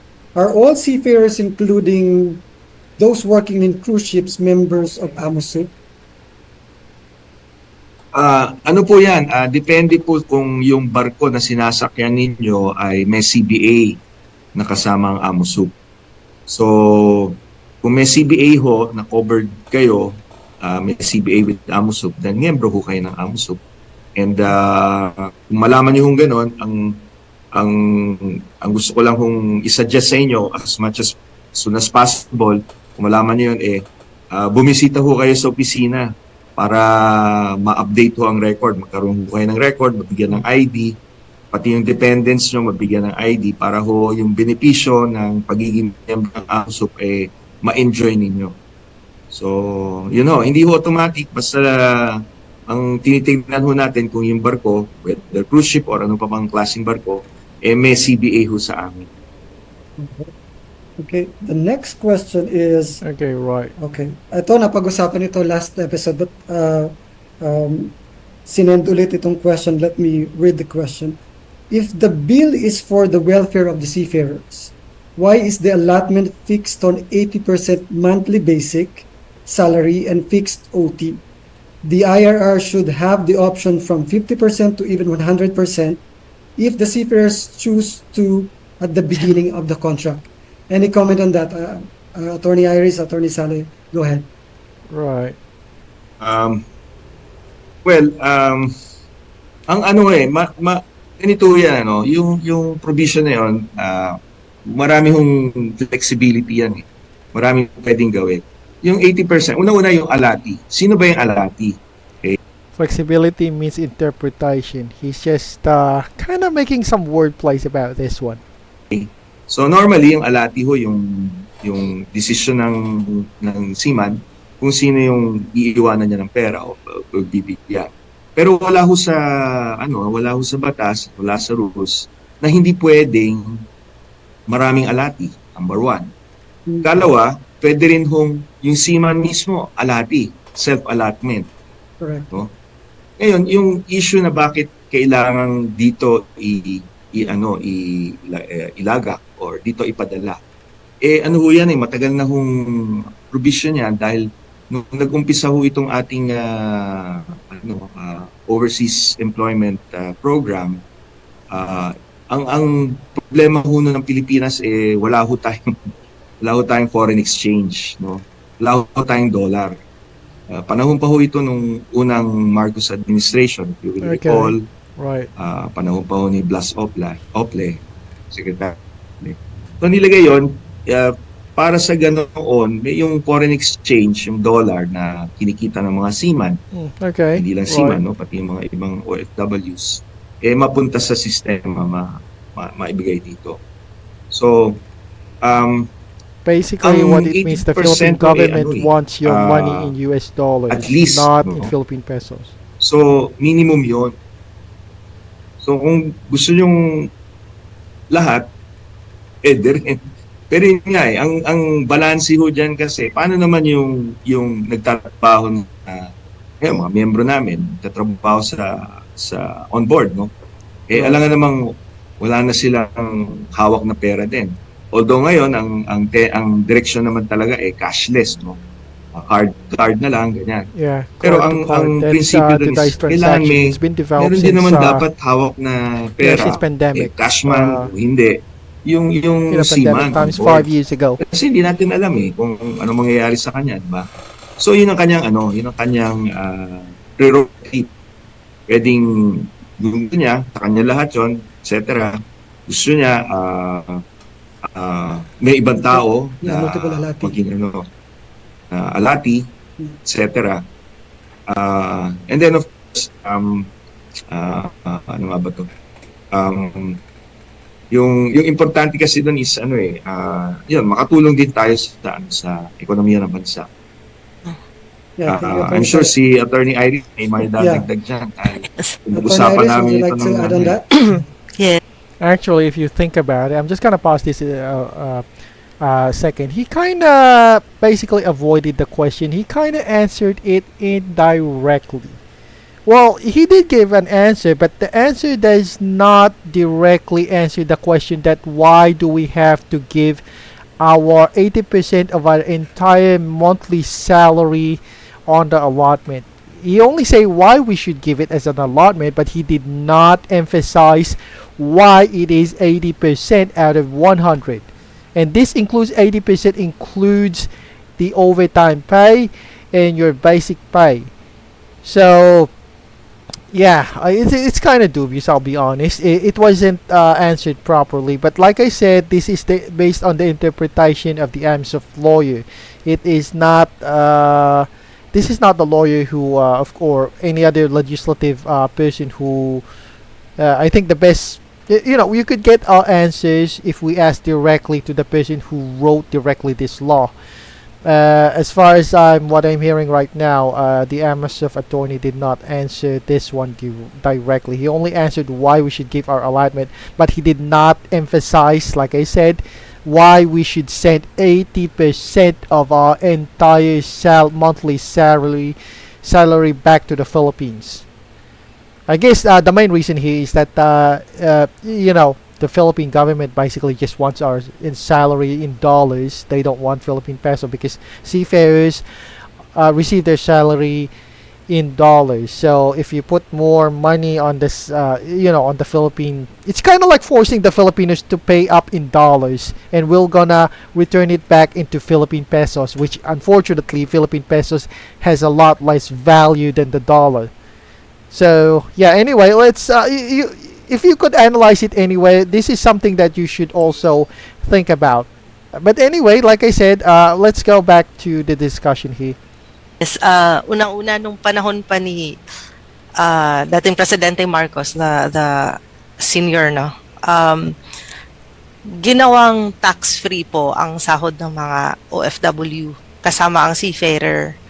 Yeah, in exchange for that, it does not say the charges in foreign exchange ibabalik sa Pilipinas or the para in a way transaction fee in making a foreign exchange. So yan po yung ating that's exchanging dollars to our Philippine pesos, there's some sort return of to the fee in country. Kasi ang laki po ng tax savings talaga ng seafarer compared to us working on land. From my interpretation, it's just being taxed indirectly through foreign exchange. But anyway, let's continue. Mandatory, ang laki agad ng deduction. So if all our seafarers are covered by tax, 30%, yan, kasi ang tataas ng sahod ng seaman. So in exchange, yun po ang naging arrangement. Yeah, and that's the reason why everybody puts a target on our backs, because, well, if everybody finds out that you're having a big salary, it's only natural that a lot of individuals might want to rip you off on your money. Yung 80% has been in the law, in-expound lang yung denominator, kunwari yung basis of the 80%. Pero nasa kontrata na natin yan for the longest time in the rules, yung 80%. And at the same time, yun na nga, I agree, hindi po naka-define sa batas kung sino ang allotee. So yan ang flexibility ngayon ng seafarer. So it could be himself, it could be his wife, at pwedeng... Yes, but it does not say why 80%. You can say just 40%, and you can still say who or whatever the seafarer decides who can be the allotee. But it's, it's kind of different thing. Maraming allotees kasama sarili niya at kasama yung pamilya niya. Of course, with that, ang iba namang expectation is so that he can also save yung seafarer, makakapagpundar, and the wife will have, hindi na kailangan humingi lagi ng special allotment. Minsan kasi kulang yung allotment, so nagde-demand na dapat mas malaki yung iwi, hindi naman minsan medyo magulo ang proseso. So to increase it, mauobliga yung kumpanya, but many of the seafarers, sarili naming crew sa mga barko namin, sanay na po kasi sila na malaki po talaga allotment na pinapadala. So even 100% or hanggat kaya, kasi hindi naman masyadong expensive din sila sa barko. So hindi po gaanong naging question na mga... It doesn't mean that the seafarer is spending a lot of money on board. Doesn't necessarily mean that you have to forcefully send your 80% of your monthly salary to the Philippines. Yeah, it just doesn't make any sense anyway. But anyway, let's proceed. Tao namin at sa miyembro namin yung amount. Okay, I hope that's clear. I think this is still, the next question is still about allotment and wages, and I would like to direct this to Attorney Iris. Regarding Section 38, allotment and wages, ano-ano po ba yung mga nagbago? Okay, sir. So, for us, sa side po namin, sa manning agency, if you look at Section 38 ng batas mismo, may nagkaroon po ng very strict process yung exchange rate. Kasi nakalagay na po doon that while the facilities are being provided, we need to be transparent po on the amount, the rate exchange used for specific days at the time of the allotment, and that should be shown by the credit memo of the bank. And we have to inform the allottees kung anong exchange rate po ang ginamit. That is written in Section 38. That is not very specific previously, but now in the new Magna Carta, it is very specifically written. So, i-quote po yun in full yung batas. The allotment shall be paid to the designated allottees in Philippine currency at the rate of exchange at the time of remittance indicated in the local credit advice of the local authorized Philippine bank, which information shall be provided to the designated allottee. So, yun po yung medyo iba ngayon. Kasi dapat the ones receiving the sum should know what is the rate of exchange used at the time of the remittance. For companies na may allotment slips po naman, hindi po masyadong magbabago yung process sa amin, for example, kasi nakalabas naman po yan. But I am not sure with my other colleagues in the industry if that is being done.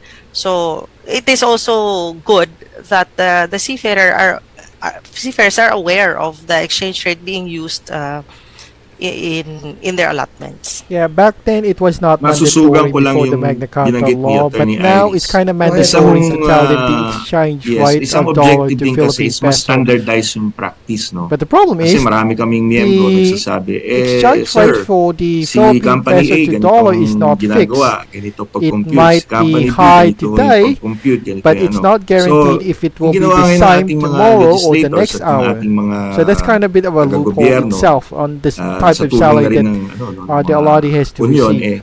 bakit hindi ho natin standardize in the sense na kahit na saang kumpanya ka, ito yung requirement. Kailangan transparent, kailangan makita paanong kinompute. At ano yung ginamit na exchange rate? Dahil madalas nagtatalo dahil doon. Mahirap yung exchange rate dahil mayat maya, minuto, nagbabago yan.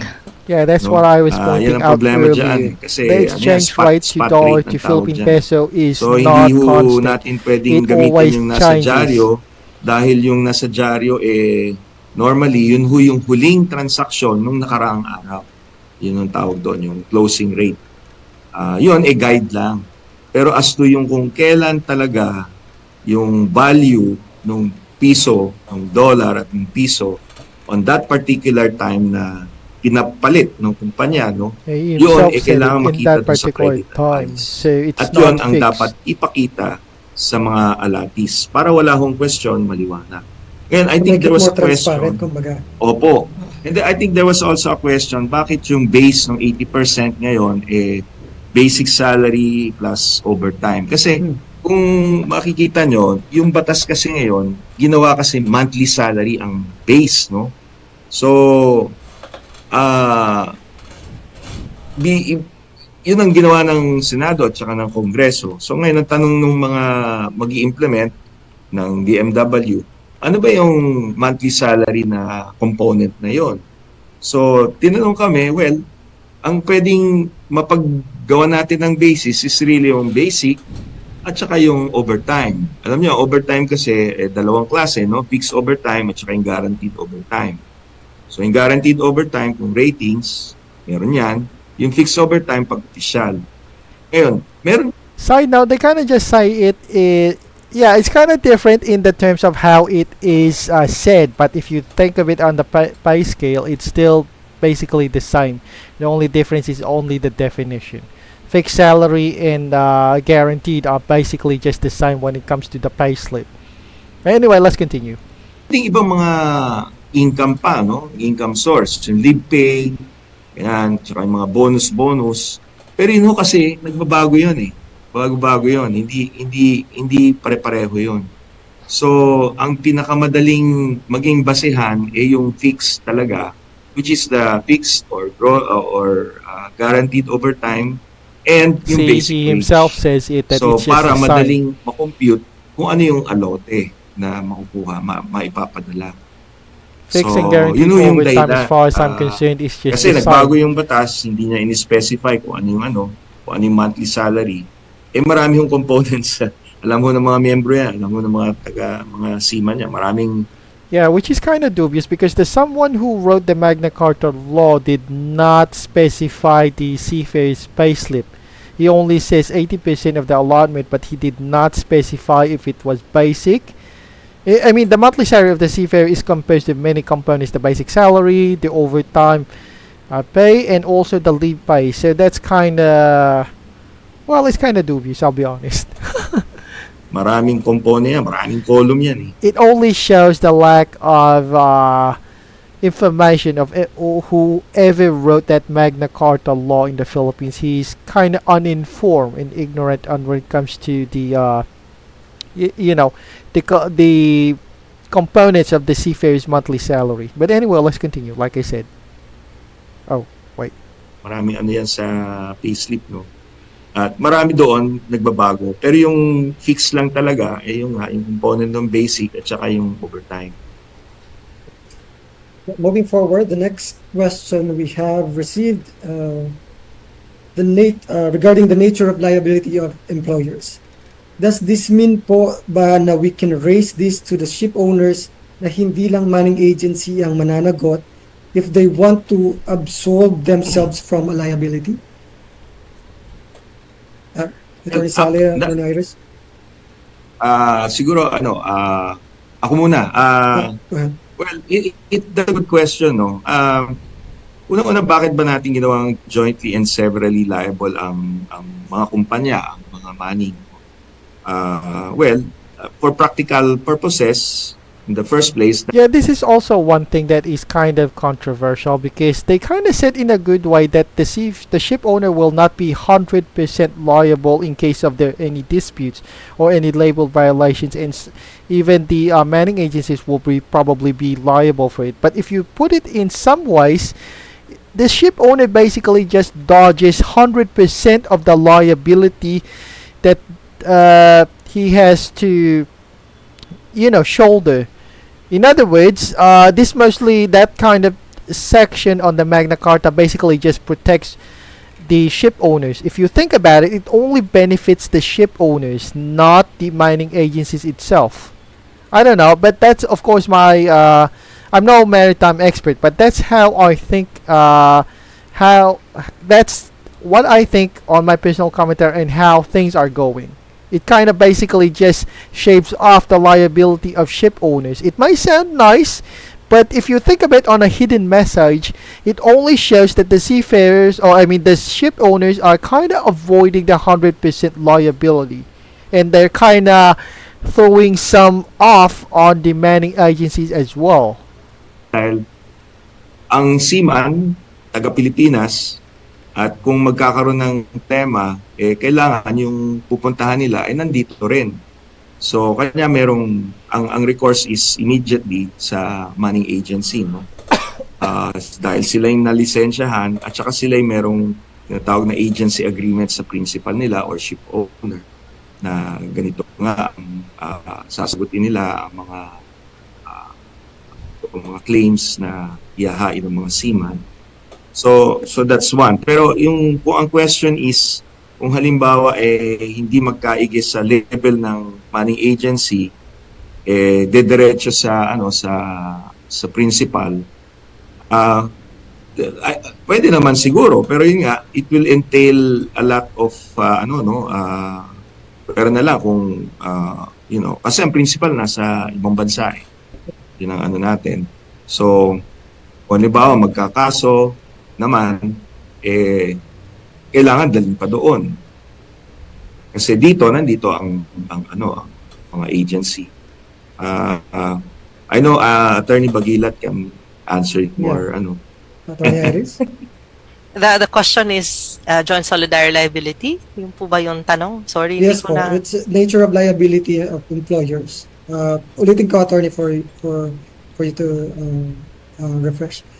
Does this mean po ba na we can raise this to the ship owners na hindi lang manning agency ang mananagot if they want to absolve themselves from the liability?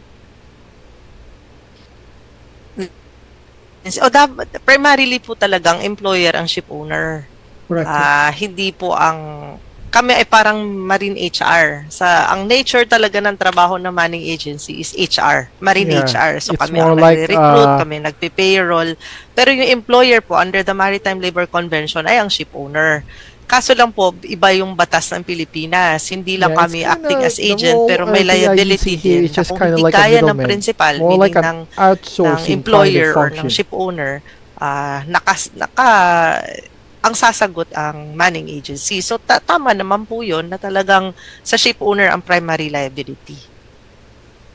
Well, he can't say no. Let's move forward. She can't say no because another he's question on here. board. Paano po ang seafarers sa fishing boats?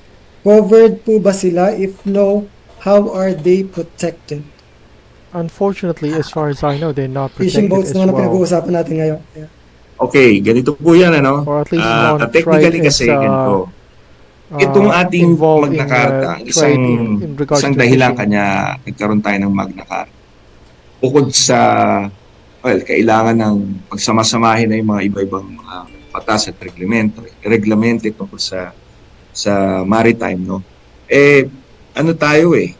Tayo sumang-ayon, pumirma tayo, signatory tayo dun sa tinatawag ng Maritime Labor Convention o yung MLC 2006. Okay. Sa madaling salita, itong MLC 2006, ito yung pinaka-mother Bill of Rights at ito ay ng mga seafarers, at ito ay sumasaklaw. It covers all seafarers regardless of nationality, regardless of the type of regardless of nationality, and regardless of whether they are domestic seafarers or overseas seafarers. So doon sa MLC, ang fishers o yung fishermen, hindi ho kasi siya sinasama sa definition ng seafarer. Yeah. Ang dahilan doon is because nakita ng ILO at ng maraming ibang bansa na iba yung pangangailangan ng mga fisher folk sa mga seafarer. Iba yung pamamalakad sa industriya nila, iba yung pasweldo, iba yung type ng barko unang-una, at iba rin yung klase ng mga mangingisda. Meron yung maliliit, meron yung nasa malalaking barko na parang factory na, no, na doon kinakain yung sardinas. So at the same time, ang ILO rin kasi merong ginawang tawag dito, Convention on Fishers. So hiwalay na convention para sa mga mangingisda. Pero having said that, nung ginagawa ho yung Magna Carta, yung RA 1202, yung mga bills na naging napasa bilang RA 12021, napag-usapan na ho yan dahil marami ho sa mga kasama natin, syempre, alam naman natin ang kondisyon din ng mga kawawang mangingisda. Karamihan dyan, naloloko dahil sila na, sumama kayo, mag-empleo ko sa amin, gawin namin kayo seaman, yung pala, mangingisda, na iba naman talaga ang trabaho, iba ang oras, iba yung sahod. So, paanong proteksyonan yan? At the same time, paanong proteksyonan sila na hindi naman natin magiging contrary o babangga dun sa kailangan na sundin natin na Maritime Labor Convention.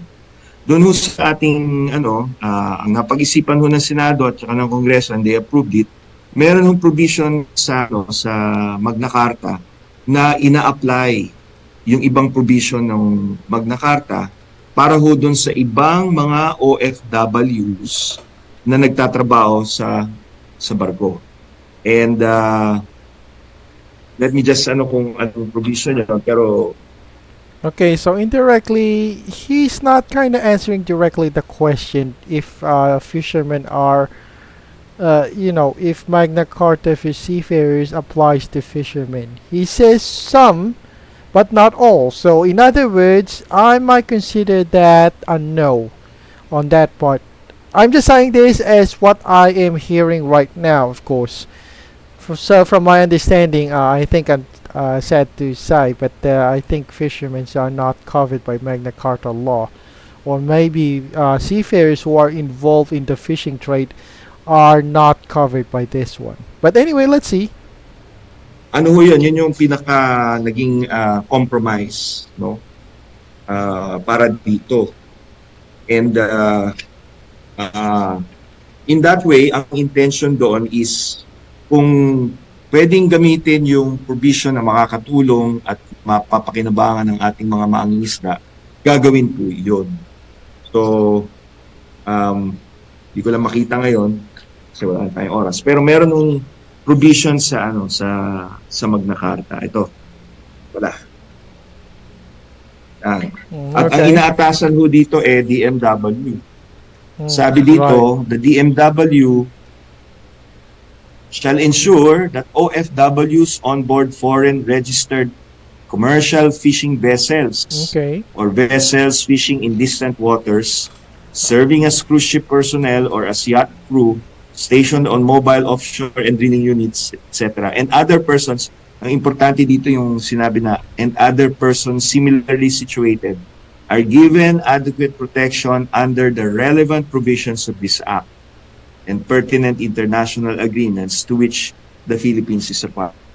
So ang nito, ginawa ito sa dulo para masama yung iba pang mga maritime workers, kabilang na yung mga fishermen na makinabang sa mga provision nito ng Magna Carta without necessarily saying na mga seaman ito. Yun ho yung... So basically, they're not considered seafarers, and they say that is covered by Magna Carta for, they're not including that those guys as seafarers, but they are saying that there are some provisions that might work for them from the Magna Carta law. So that's kind of an issue thing, because this attorney is not exactly saying a direct yes or no. So we'll just leave it up to that. But from my understanding, I think they're not covered anyway. He didn't specify if the Magna Carta for Filipino seafarers covers fishermen. Naging compromise. So, kung ang tanong magagamit ho ba? Oo, magagamit ho ito. Naatasan nga ang DMW na gumawa ng paraan, na ito kailangang i-cover nila. So probably the DMW, sana naman magawa nila. Makakagawa sila ng, probably, sabihin natin, ibang kontrata, based on this law, na mako-cover yung ating mga fishermen. Makakagawa sila ng mga guidelines. It says probably, not sure. It only says probably.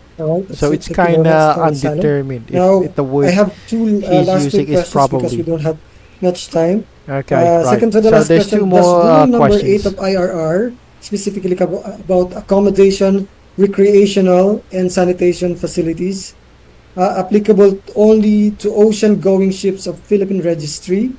Are provisions also mentioned somewhere in the law for overseas seafarers employed by LMA? I don't understand that part. Okay, yung issue ng accommodations kasi, ano po yan parang isang naging, rin yan compromise na provision, kasi hindi naman ho kasi lahat nga ng ating mga local vessels can, shall we say, makapag-comply sa requirements na inaano ng MLC. Okay. Sa MLC kasi yun, nandito na may nakalagay ho doon na binibigyan ng shall we say leeway o flexibility ang mga pamahalaan, mga gobyerno ng mga miyembro ng bansa na i-determine nila kung kaya na mag-comply doon sa provisions tungkol sa accommodation, etc. Okay, so depende ho yan sa laki ng barko at kung saan siya naglalayag, kung domestic nga o international.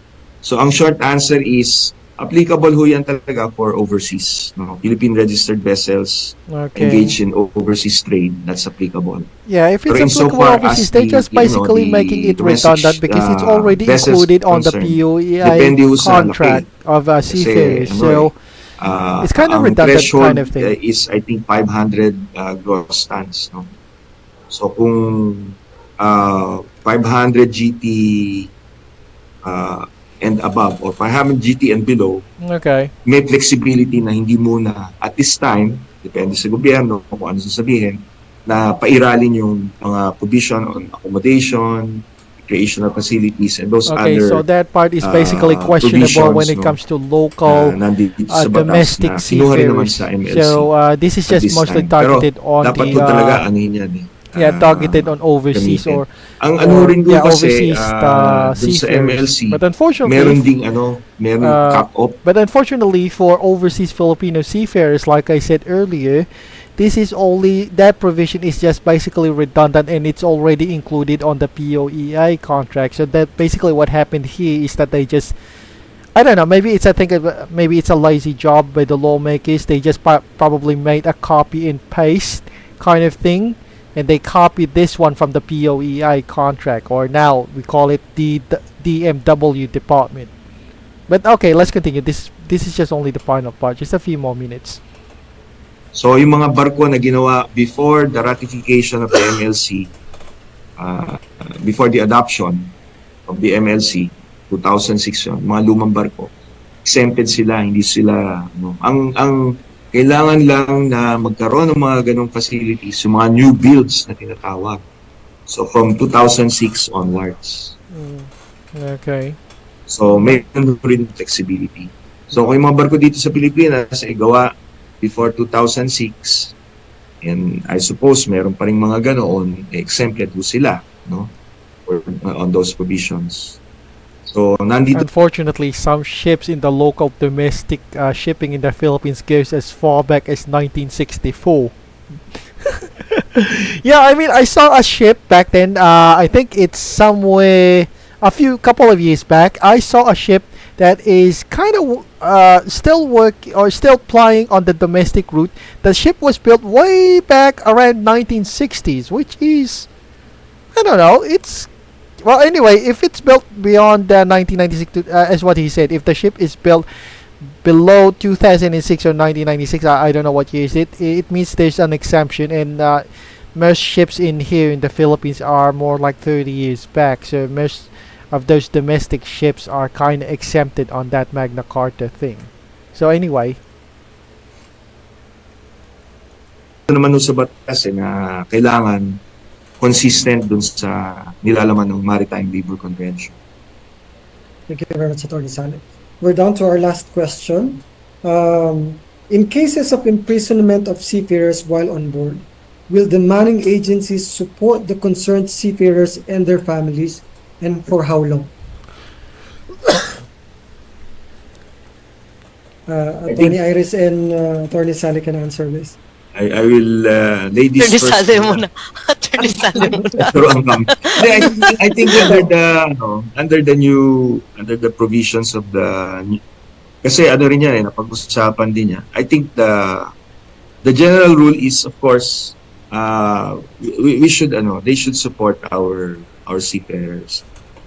To what extent yun yung pinag-uusapan ng matindi noon kasi nga una imprisoned lang, probably ibig sabihin nyo na detain lang, hindi pa convicted. Wala pang desisyon yung korte. Oo. Alright. So pag ganon, dapat suportahan natin. Yung suporta na bibigay, ang tanong dyan is, tuloy ba yung sweldo niya? Hindi pa nag-terminate yung kontrata, siguro dapat ituloy yung kanyang sweldo at mabigyan ng allotment yung mga naiwan dito. Ikalawa, yung kanyang depensa, halimbawa kung siya in prison, so siya yung defendant or accused. Kung siya yung gano'n, kailangan meron siyang legal advice.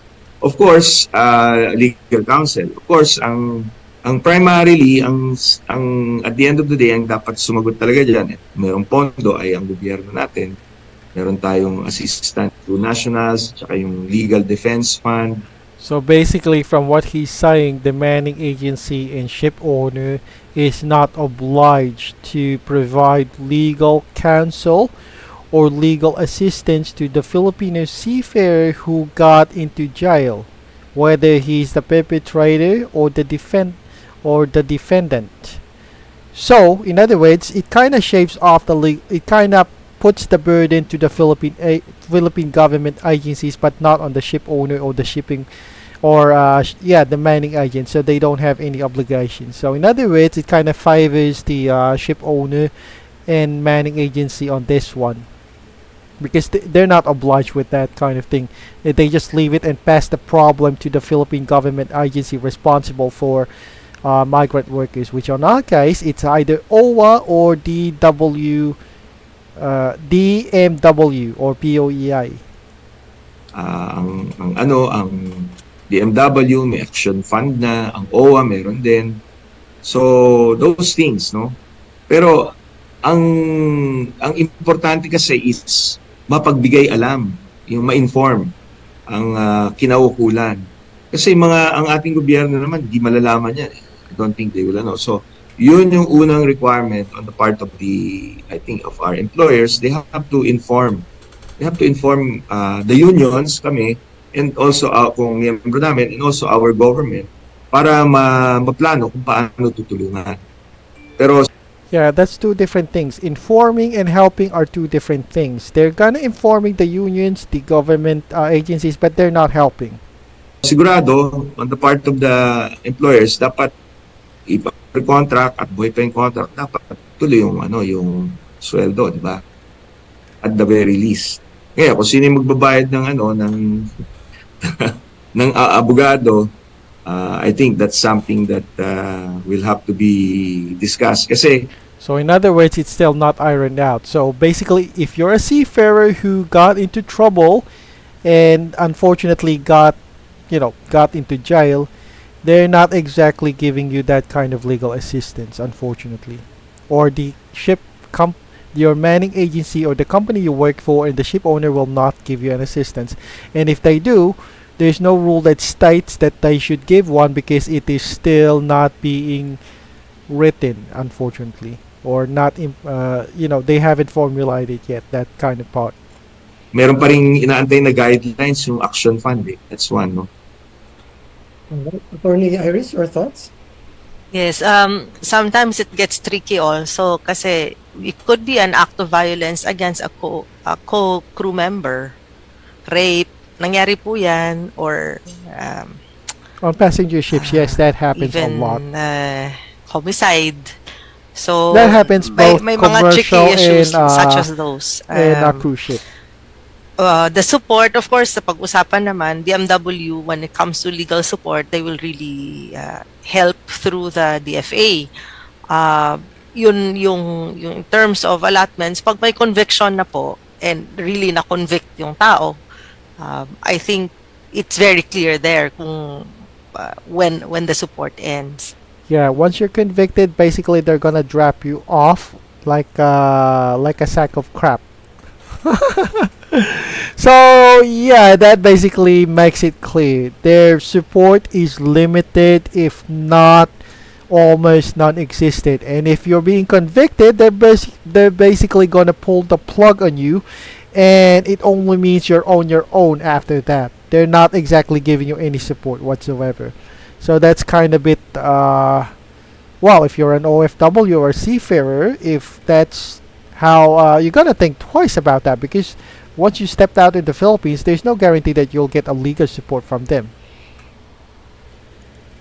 But of course, ang inihingil natin, wag na po sana mangyari sa kababayan natin, especially if these are deliberate criminal acts of, intentional acts of a crew, kasi mahirap po talaga ma-detain sa ibang bansa ang mga drugs or criminal acts like violence or because on the fact that Philippine law does not apply on them. The Philippine law is only on Philippine territories, which is unfortunately only applicable in the Philippines.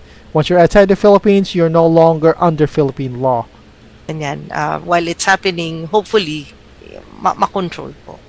Yun po yung ating yung ating education part before they leave. We always tell them, how not to put themselves out at risk, especially sa muling, drug muling, yung mga issues po na ganun. All right. And that concludes our Q&A part. Thank you very much, Attorney Iris and Attorney Sally, for being here and joining me for the question and answer part. Attorney Sally, congratulations po sa presentation. Very well said. No? Na-explain ng maayos. We will now... Salamat din po. Thank you very much. We will now draw to our closing. And before that, let me just remind the participants, lahat po ng nasa Zoom at nasa Facebook Live, our admin will be posting the link to the certificate requisition, no? Yung mga lahat po ng nakapag-register. And also, para pag sa mga susunod pa po ng mga edition, you will also be informed.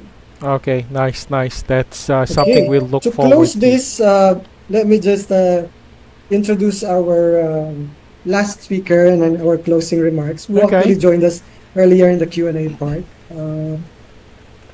Attorney Iris Bagilat, President of Dulek Seafront Crewing Manila Incorporated.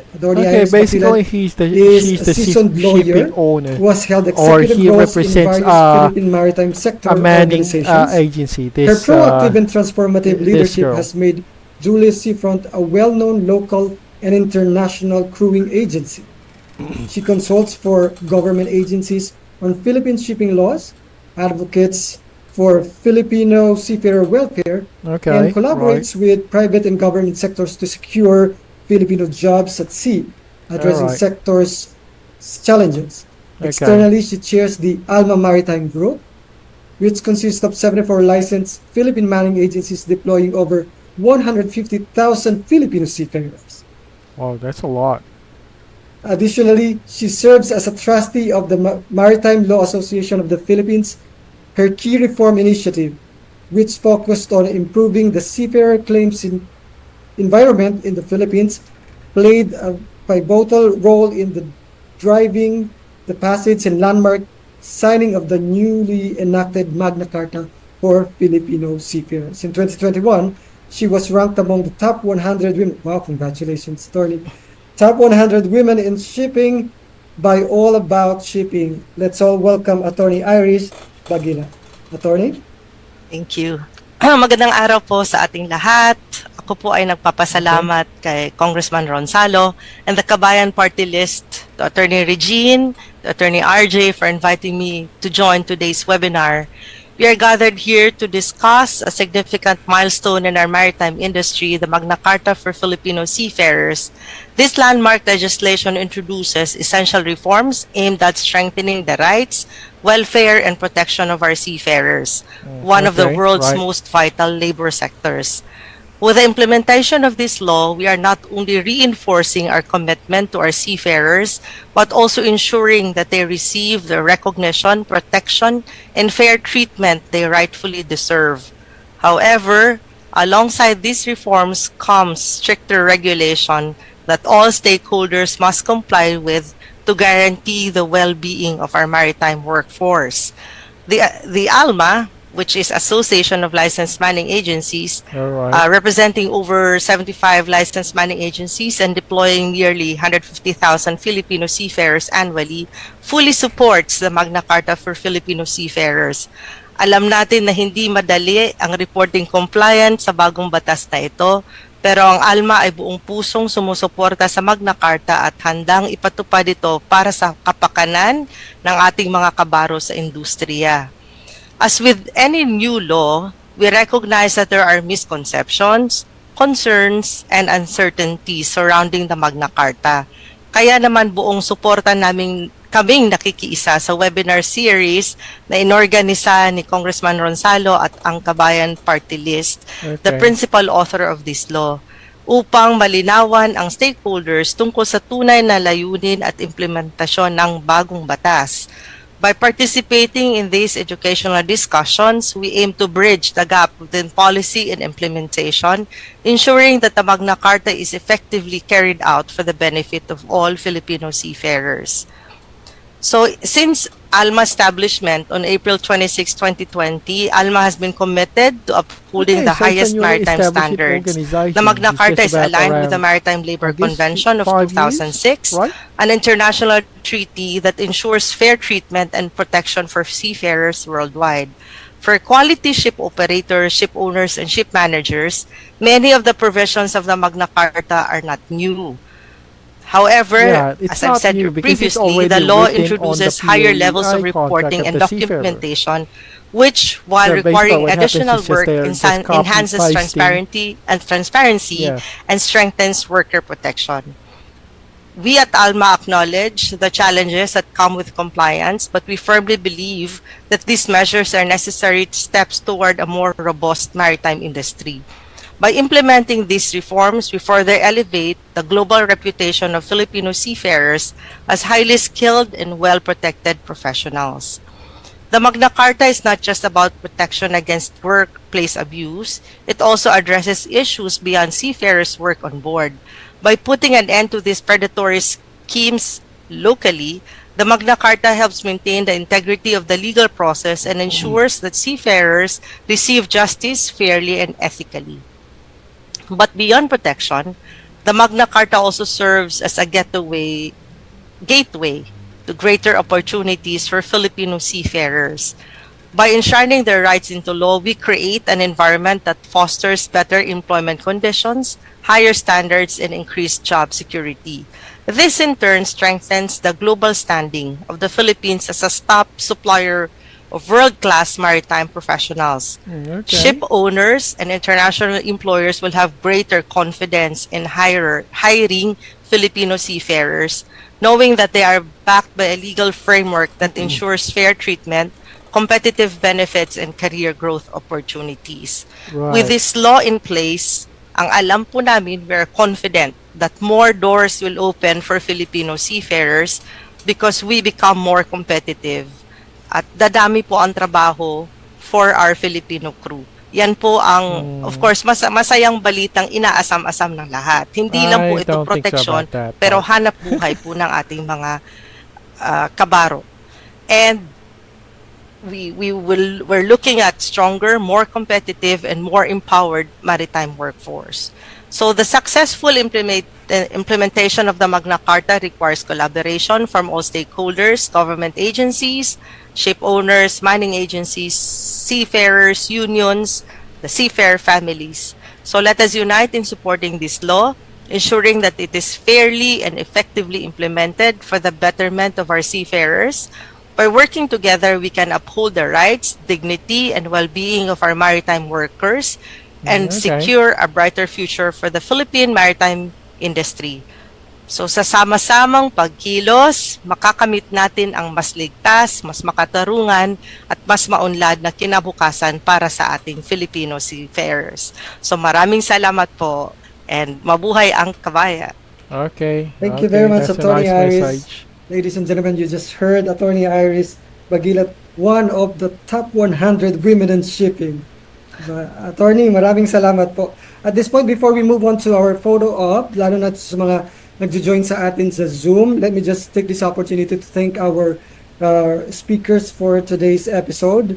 Dr. Oka, thank you very much. Attorney Iris, thank you very much. And Attorney Sane. We also would like to thank our partners with this webinar, Amusup, UFS, CFAM International, Alma Maritime Group, JMG, FAME, our media partner, Marino PH, Maritime Journalists Association of the Philippines and Marino World, and our social media partner, Mika. All right, I think, save the date. For our third episode, for our third installment of this Magna Carta Filipino Seafarers 101 webinar series, it's happening on February 7. Okay, same so time, they're kind of 1:30. foreshadowing episode 3. If you want to join on Zoom, you will see the regarding post, measures of ambulance chasing, but that's a little bit the complicated. broadcast will be simulcast via the Kabayan Facebook page. Episode 3 will all about the challenges of the maritime industry and measures to address ambulance chasing. Napakamadugo pero napaka-importanting usapin. Alright? Admin, Cristel, would you take over for the photo? Yes, po. Yes, po. Okay, so I guess that's gonna conclude on our reaction video about this, or our commentaries regarding the Magna Carta of Filipino Seafarers episode 2.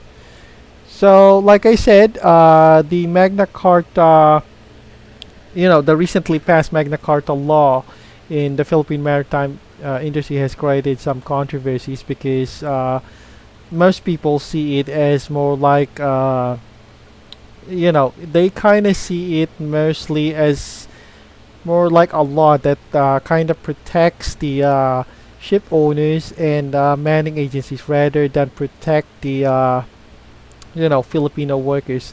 Anyway, before I end this vlog journal, I would just like to say that my final thoughts on this is that while the Magna Carta for Filipino seafarers aims to improve working conditions, many seafarers still feels that it falls short of truly addressing their most pressing issues.